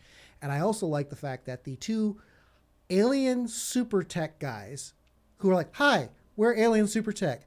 you are monkeys with spoons. Shut up. They're like, that's not how time travel works. They're like, but we could have changed the time. Like, no, you can't. That's impossible. And they're explaining to him like, how do you know this? And then they name off all their TV shows that All the movies, the yeah, TV movies, all the and they're movies. like, look, we're from space. We know what we're talking about. That's not how time travel works.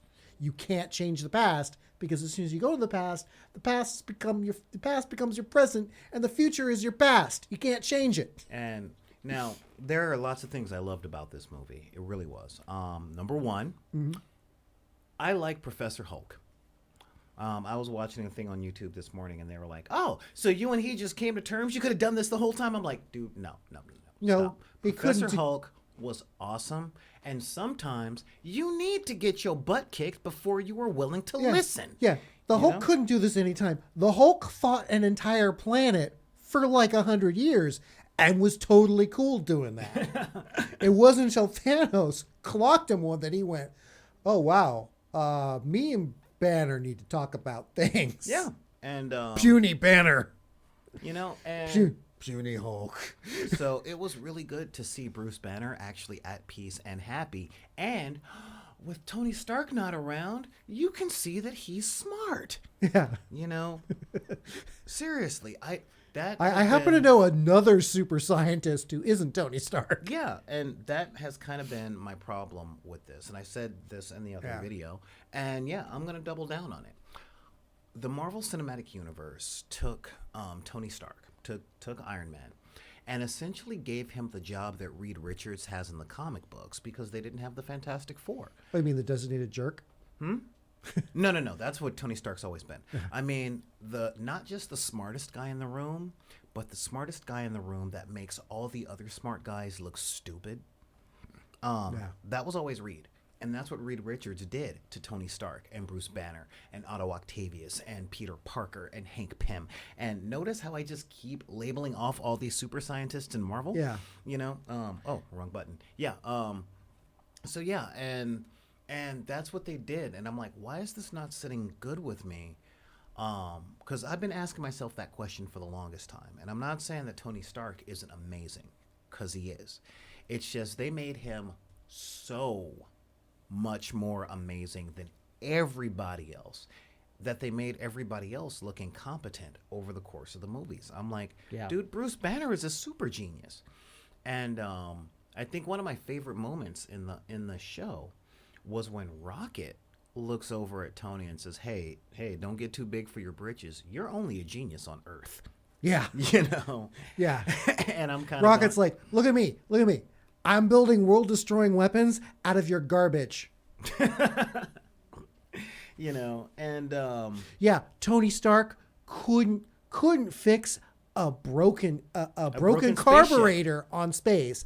Rocket repaired the ship when there was 4 pieces left using spray foam insulation. yeah, and So- that's kind of one of the things. So when Tony Stark isn't around, you get to see Bruce Banner can come up with time travel and understand the rules of time travel, but he can't crack the code. He hadn't mastered. He'd only been playing around with it for 3 days. He hadn't quite mastered time travel in 3 days. Yeah, Tony did it in 2. Okay, I'm sorry. I needed another 12 hours, Tony. Yeah, exactly. And Not all of us get an automatic +10 to our science roll. yeah, and so they kind of made him the Reed Richards, and the only person that they kind of overshadowed that was Shuri, but Shuri in Black Panther never shared a scene with Iron Man.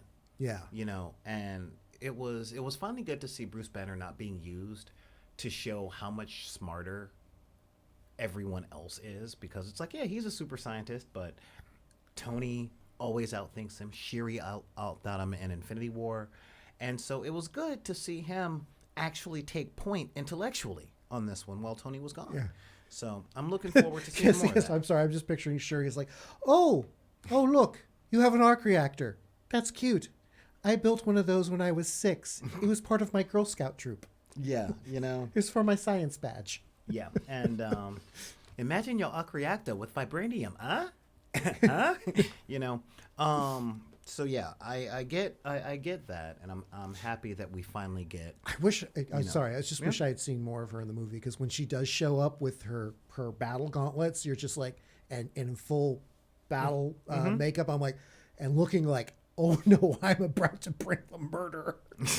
She's like, I have an entire, no, I'm going to avenge all over you guys. Yeah, well, when she came back, because, Yeah. she got sucked up in the snap. Yeah. So that was an interesting thing. And then when it turned into a heist movie, I kind of dug that for two reasons. One, I like heist movies. But even beyond that, you have the dude that has the plan to save or fix the world. His plan is totally through his filter because Yeah. Scott Lang is a criminal. So the criminal's like, We'll do a "What if heist." we steal stuff. I call it a time heist. And I'm like, you know what? I'm good with that. I'm really good with that. Because when your only tool's a hammer. Yep. And so, yeah. And, the chat is asking an interesting question over Wow. here. We got a It's, question. did they talk about Vision? No. They didn't talk about Vision. They just talk about directly. Vision being dead and then being upset that Vision was dead. And then there was a lot of, you took away everyone I loved, but that was about it. Yeah, and now a lot of people are like, yeah, and Ant-Man did this, and Tony Stark did all this, and I'm like, you know what? If you are really, and I guess I'm biased because of my vocation, but if you're gonna give credit for this plan and saving the world and all that to one person, it doesn't go to Stark. This was a Doctor Strange victory, Oh, yeah. all the way across the board. Yeah. Because Doctor Strange knew that as long as the stones existed, there'd be someone who would do the snap. Kill Thanos, wait 1,000 years, some Thanos disciple will show up, get the stones, do the snap. Don't get the stones away from Thanos, he will find a way to get them back. That's what he does. The only way to win is to undo the snap, is to somehow undo the snap and destroy the stones. Yep. This was a classic example of that line from one of my favorite Aerosmith songs, Dream On, where you've got to lose to know how to win. Yep. And And there's also a really great scene where they encounter the Ancient One? The Ancient One. And the Ancient One's like, oh, no, you're 5 years too early. Like, yeah, oh, that you're whole thing, like, like, oh, oh, he ain't here yet. He he don't ain't live here yet. He's doing some other stuff, and like 5 years too early. And like, you're obviously a time travel, and no, I'm not giving you the time stone. But then why did he give it up? What? Like, he did what? Okay, you know what? If he gave it away, he did it for a reason. Don't mess it up. Yeah. I'm like, It's like, in part, that was a message to her through time. No, you have to give up the stone. That's the way this works. but only for a hot minute. Only Yeah. for a hot minute. Yeah, one of the things that since we never see them putting the past right, because obviously they screw up the past when they steal the stones, and then they put the stones back to put the past right. We never see that because that all happens off camera. Mm-hmm. And in the back of my mind is, what about Loki? Because the first thing Loki did was teleport away. Mm-hmm. And it's Loki. We have no idea. Loki's like, I have 30 seconds off screen. That's all I need. I got my Loki clones. I've got my alternate plans. Yeah. So since Loki was up to shenanigans off screen, who knows? So yeah, and there was quite a few things I dug about that. Yeah, they left some holes to fix things, and I realized the reason that I wasn't super jazzed in this, and I talked about it with somebody else's thing on their channel, so I'm going to talk about it now. I realized that a superhero movie or a superhero story tends to start with its normal format is world is fine, bad guy comes, bad guy messes up the world, good guy comes, messes up bad guy, good guys fix the world, everything back to normal, right? Not that case this time. No, this one started off with everything broken, and then they take care of the bad guy, they get all the tools, they do the heist, they fix everything, except not everything is back to normal. Nope. They didn't clean up the mess. It's the world is still broken. Yes, everyone's back. Yeah. And they gave a hint of things are starting to get back to normal, but it was like, no, we still need garbage men. Yeah. There's overgrowth stuff. There's infrastructure that's crumbling. Yeah, the infrastructure has been crumbling for 5 years. Yeah. So suddenly you have this influx of population. That'll fix things. Yeah, but in the meantime, you've got all the 50% of the world's population came back, and there's no sewers in half the cities that work. Yeah. I mean, that's... There's rotting garbage. Like, half the buildings have fallen down. Like, yeah. So I think that was the reason that I left the theater going, huh. Because And they won, but they didn't fix anything yet. yeah.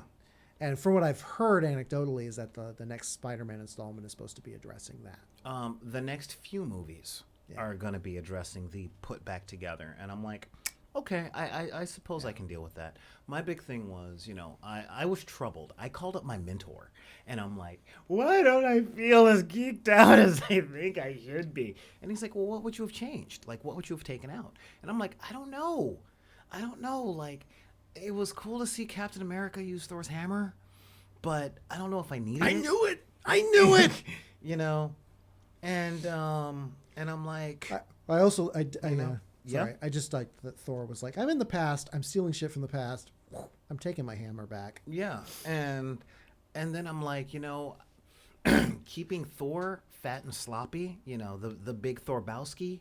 And I'm like, I was kind of hoping he'd use his magic to be back to the normal Hemsworth Thor that I'd come to know and love. I liked the beard and the dreadlocks, but I was just kind of hoping he'd lose the beer gut. And my mentor was like, you know what?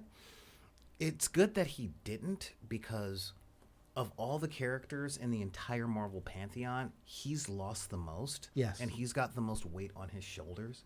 And I'm like, oh, so like his external weight is kind of symbolic on how heavy he was feeling inside. Okay, all right, Yeah. I can deal with that. And more importantly, when he comes on screen and you see the big Thorbowski, as you called him, that was thousands of middle-aged white guys going, oh, I can cosplay that.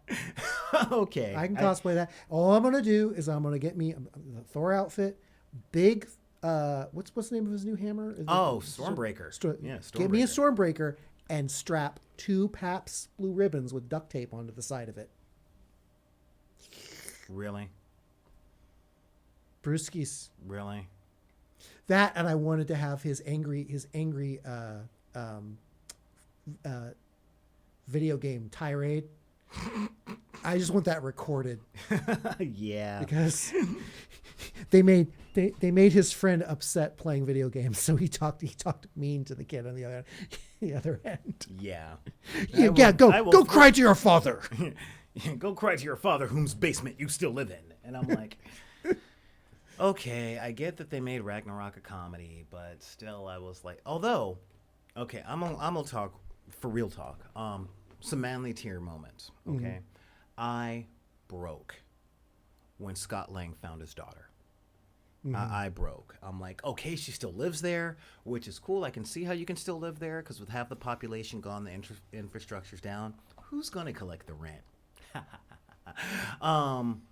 But yeah, when he sees his daughter and he sees he's been gone 5 years and he's like, oh my God, not her now. Oh my God, you're so big. Yeah. I started crying. What? Father meeting his estranged daughter because he's been gone for 5 years and all that stuff, and she's the first thing on his mind, and then he finds out that she's okay and she finds out he's alive. Yeah. Make fun. I dare you. Because I'm not a monster. Yeah, well, yeah, that whole moment started when he's like, don't be here, don't be there. And he's looking for his daughter's name. He's hoping he's not going to find it, and then he finds his own name instead, and he's like, what? Yeah. And I also found it. We were talking about this post movie about how one of my friends was like, well, why was there all the garbage buildup? And I'm like, because there's no one to pick it up, because everybody's lost someone. I mean, it's not just a matter of there aren't enough garbage men. It's the garbage men that remain behind aren't going to go to work. yeah, who cares? Who cares? And the people are going to compress because there's no electricity, there's no plumbing. So, and why am I going to live in my now on my street where the power lines have gone down, and it's going to be 6 weeks for Edison to get a guy out to fix it, when there's literally a penthouse apartment empty in the center of downtown, and parking's no longer a problem. I'm just going to go there. Everything's going to compress tighter around so they can Around where the resources are. Yeah. And his neighborhood happened to be one of those that was largely abandoned because he asked the little kid, like, what happened? The kid just looks like he's going to cry because that kid's feral. Because there's literally, he woke up and, you know, he was like 6 and on one day everyone he knew was dead. Yeah, and that was very much the hell do you mean what happened? Yeah. You know, and I very much like that whole look. I also like cinemagraphically. He goes and he sees, you see the world is broken and filled with garbage and everything's falling apart. The only place that's pristine and maintained is the mass graveyard memorial in San Francisco. Yeah. Which is saying the entire world is in mourning and nothing's getting done. Yeah. You know, and Avengers Tower. Yeah. And Avengers Tower, because, you know, Widow is handling that, and that was actually kind of cool. My second Manly Tears moment, and I really only had 2, maybe 3, was Thor's conversation with his mom. Oh, yeah. That was like, one, it was great to see Rene Russo back on screen again. And second, I'm like, why didn't they have this moment in any of the Thor movies, like Dark World? You know, I'm serious, because that was a conversation between a man and his mother. Yeah. That was, I need something. I really, really, really need somebody. I need some tenderness here, because, you know, dad was good for discipline, but I'm about to break. Yeah. You know, and Thor has kind of been, like, for the past 3 movies, in the back of his performance has always been the mama, and then he gets her for just a half a second, and I super love that she wouldn't let him save her life.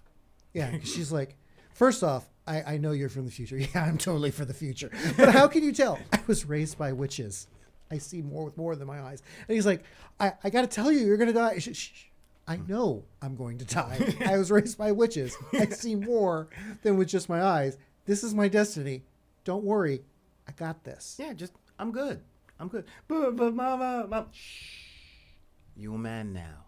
Now go eat a salad. You know. Yeah. And I love that she's like, "What's wrong with your eyes?" "Oh, nothing." You know. So I was really, really. One eye is one of your beautiful blue eyes. One of them is brown and smells vaguely of raccoon butt. We don't want to talk about that. Man, the chat is being mean. I'm like, Scarlett Johansson was holding it down. It's like, yeah, but she wasn't handling her hair, though. I'm like, well, okay. You know what? Let's say half of the population that vanished were the hairdressers in her section in New York, all right? So let's just call it. I actually thought that was done on purpose because her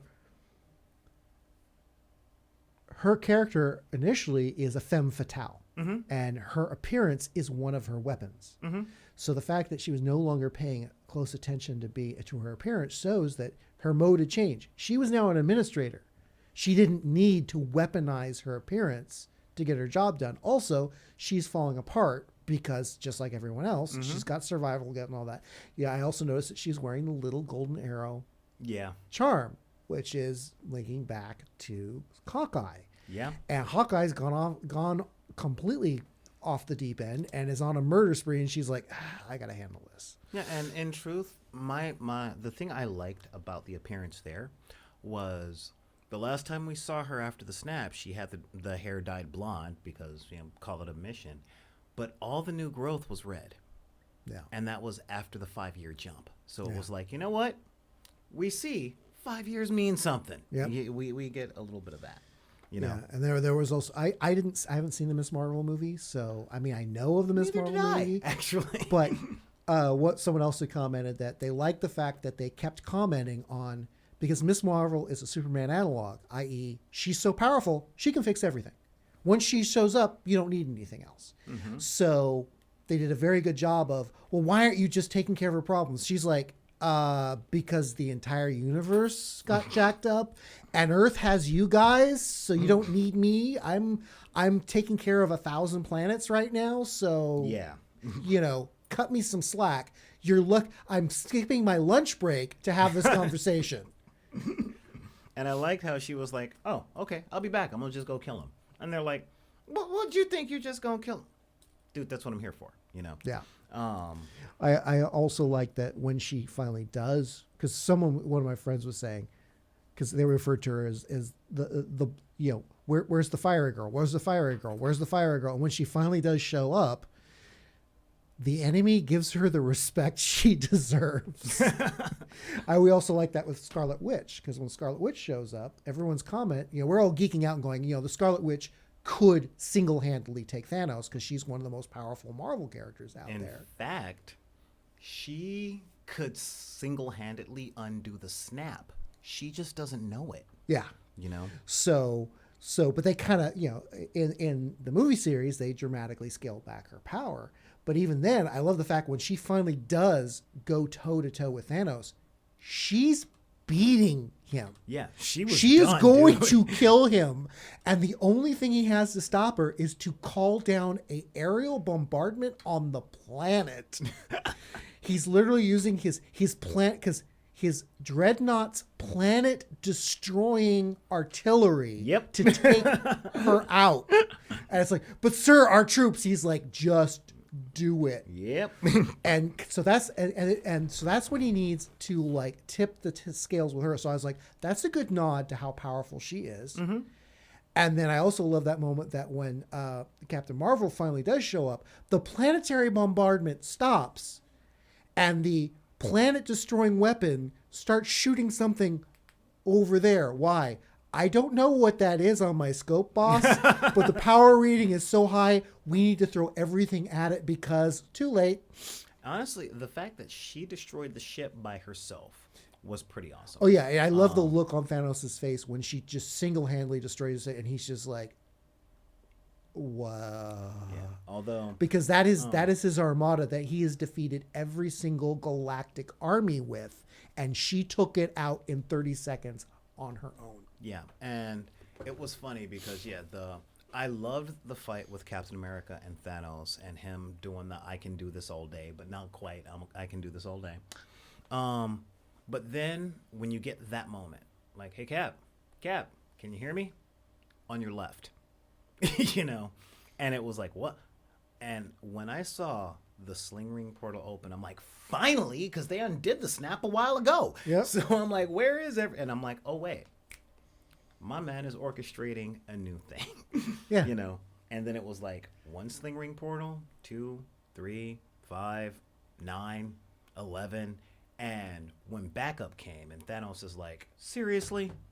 Yeah. Like seriously. Because You know? that was my comment is it's not just everyone from Earth, it's everyone from the universe that he's been fighting. So it's not just Earth's greatest heroes like coming out. No, it's all the worlds. But mostly. Yeah. It was mostly because Well, because you can only fit so many people into that square footage. I even love the night of when Doctor Strange asks his companion, "Did you get everyone?" He goes, "You want more?"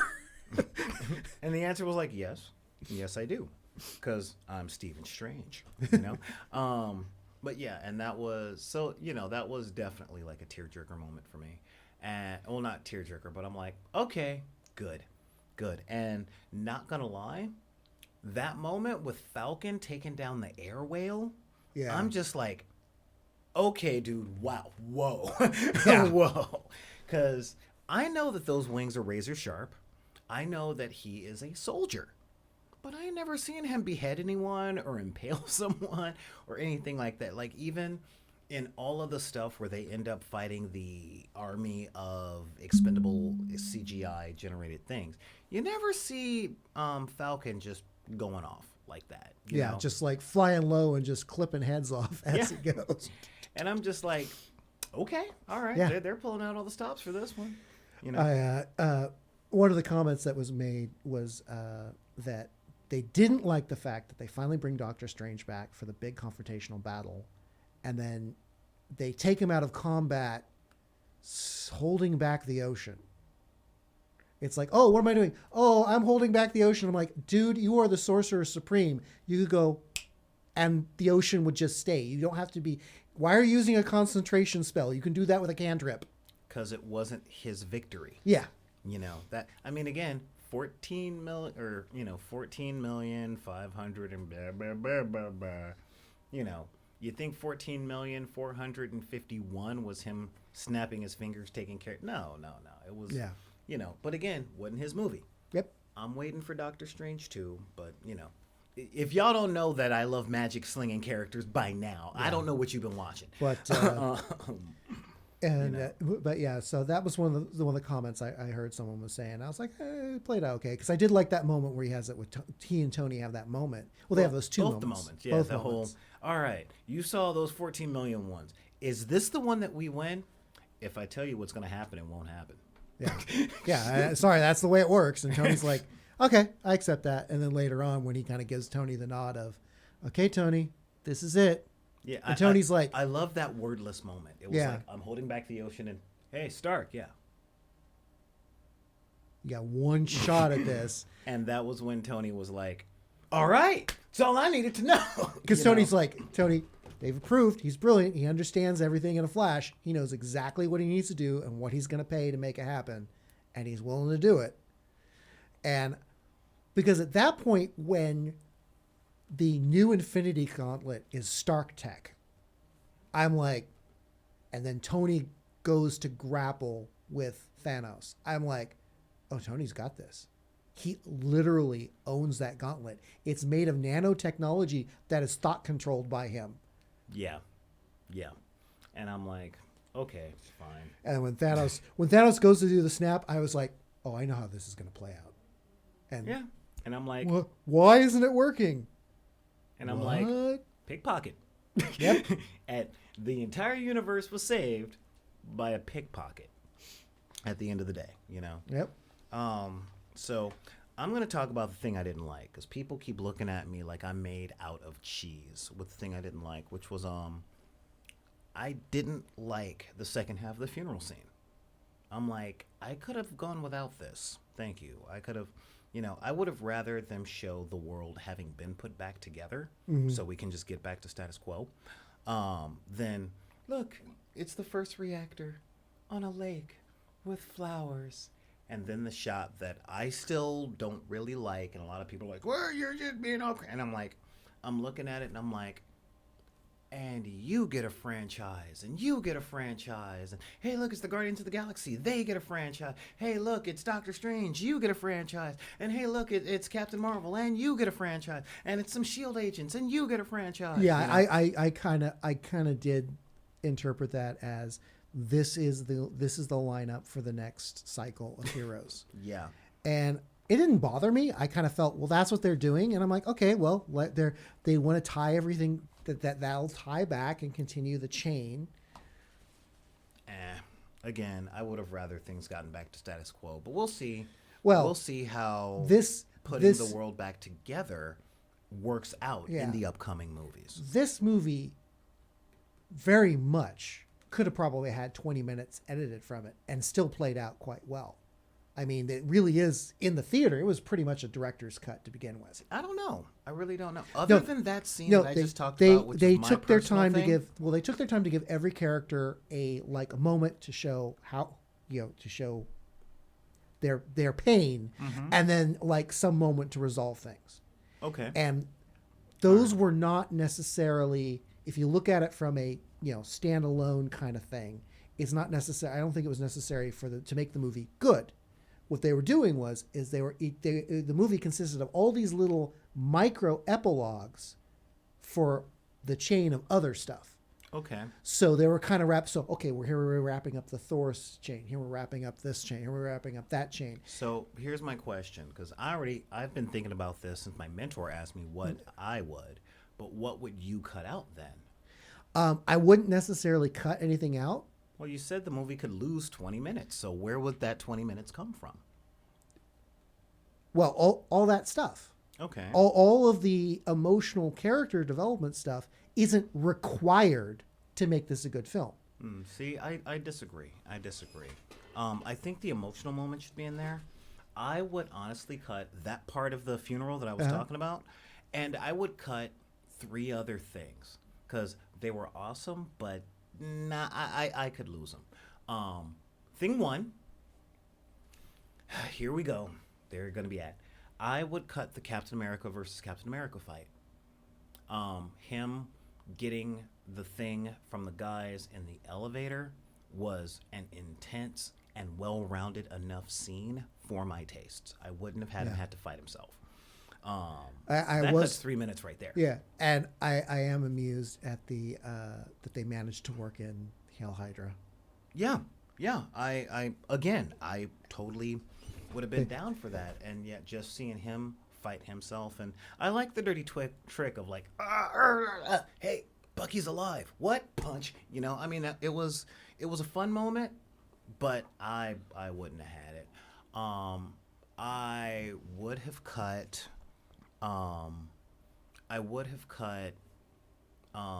that scene in 1970 having to do with Steve stealing the Pym particles.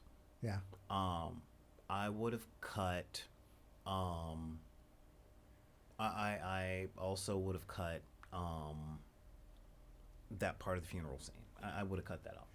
That's my But stuff. look at it this way: thinking about it as a hero action movie, Mm-hmm. if you cut every cool individual character getting to have the talk with the person from their past, so they get closure on their life, or cool emotional scenes showing how that person is in pain and needs to do it, and just cut all that out and said, okay, we have an action movie. What are we doing? We're getting the gang back together. We're going to kill Thanos. Oh shit, we killed Thanos. We need the stones. Jump back in time. Get the new stones. Jump back in. Oh no, fight Thanos. Kill Thanos. Snap. Movie over. Tony's dead. Ooh.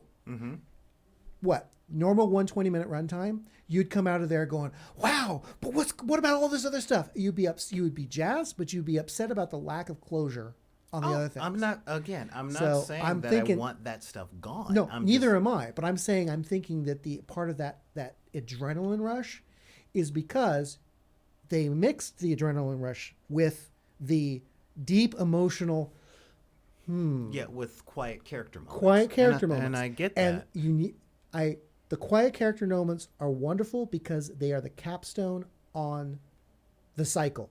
The 20 years, 11 films, whole 9 thing. Yeah. We want that, as opposed to, ooh, we had a really awesome movie, and now I'm next installment. What? Don't make me wait another 6 months. Yeah, Marvel. I see that they were So- trying to make a satisfying thing. So Now- they wrapped everything up, but that's part of the reason. But it also made things kind of slow.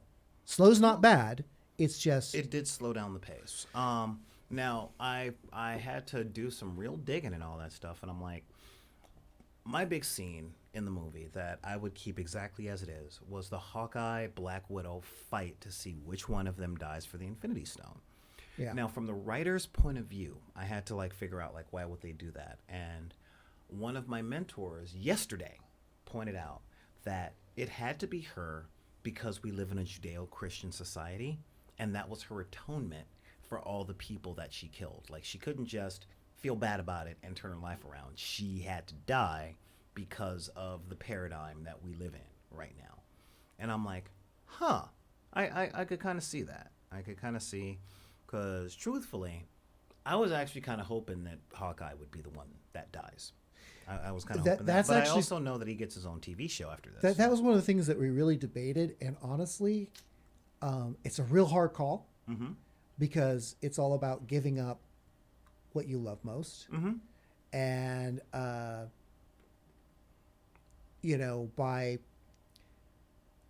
there's a whole lot of weirdness, and that's one of those things where, as a kind of the Luke's father moment of, you know what, we're gonna shoot it both ways and not tell anyone how it goes until the end. I wish they'd done that. Because I wish they would have done because that. that is because you really honestly, that is such a you can we debated it for 10-15 minutes after the movie about who should have gone, and that is actually going to be, I think, that'll be a long running debate for years to come. It's because it is a razor's edge, and pretty much Red Skull's Soulstone just needs one of you. It doesn't really care. Yeah. Yeah, just work it out among yourselves. In truth, I was kind of hoping that neither one of them would go and they'd kill him. Well, I didn't care about him. He's the one that said you have to give up what you love most. How do we know he ain't lying? Yeah. I mean, what better way to protect yourself if the thing needs a life?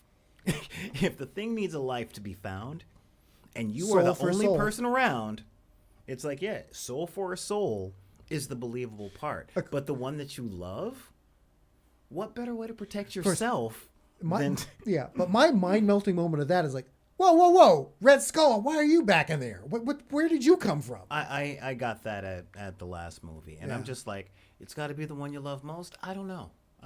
Has anyone tried throwing the Red Skull down there? Because again, he's an evil Nazi guy, and I'm looking at the evil Nazi, or he is so evil that he was kicked out of the Nazi party by Hitler for being too evil. You know, so if this guy is look, dude, he's so evil that his salute is double. It's double Nazi. He's twice evil. You know, hang glider. And this dude is saying it's got to be someone you love, because if it's just soul for soul, how is he going to protect himself?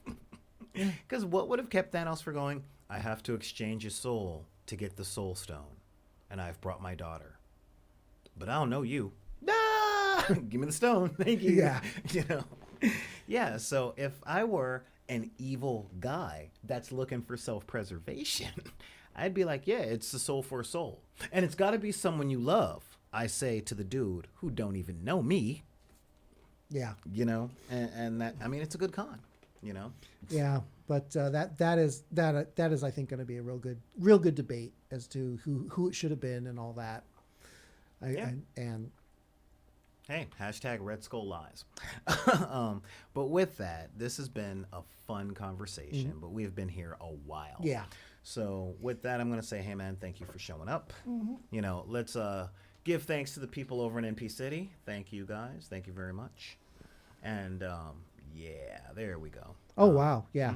Yeah, I told you, it's been a while. I watch the clock while we're talking, man. It's one of those things. No wonder I'm so tired. And with that, I'm going to say, you know, thank everyone for showing up. And if you guys, you know, thank you guys for showing up. Let us know what you think. Leave comments. I'm putting part of this stuff up on YouTube. Head over to Nerd Soul and leave some comments on him. I definitely recommend subscribing to his channel because his stuff is awesome as well. And he and I have been having a lot of conversations. We had a good talk about Matt Sweeney the other day. And if you guys want to talk to me about stuff, well, that's easy. All you got to do is pull up your keyboard and switch right over to backinthedeck@gmail.com. That's BACKINTHAGDECK@gmail.com. Feel free to look us up on YouTube to check out all that stuff. Please head over to patreon.com/BID_P and, you know, throw us a buck a month. I mean, that it's not a whole heck of a lot, but it does a whole heck of a lot to help us stay open and help me get all the gear and the guests and all the travel stuff that we need to make these shows awesome. Follow us over at Twitter @BackInTheDeck. Join the Facebook group Deckers on the Book. Hit the SoundCloud to get the audio for all this stuff. And of course, follow us on the Instagram. I gotta say thank you very much, Mr. Henchman, for coming on down. Thank you for having me. Hey, no problem.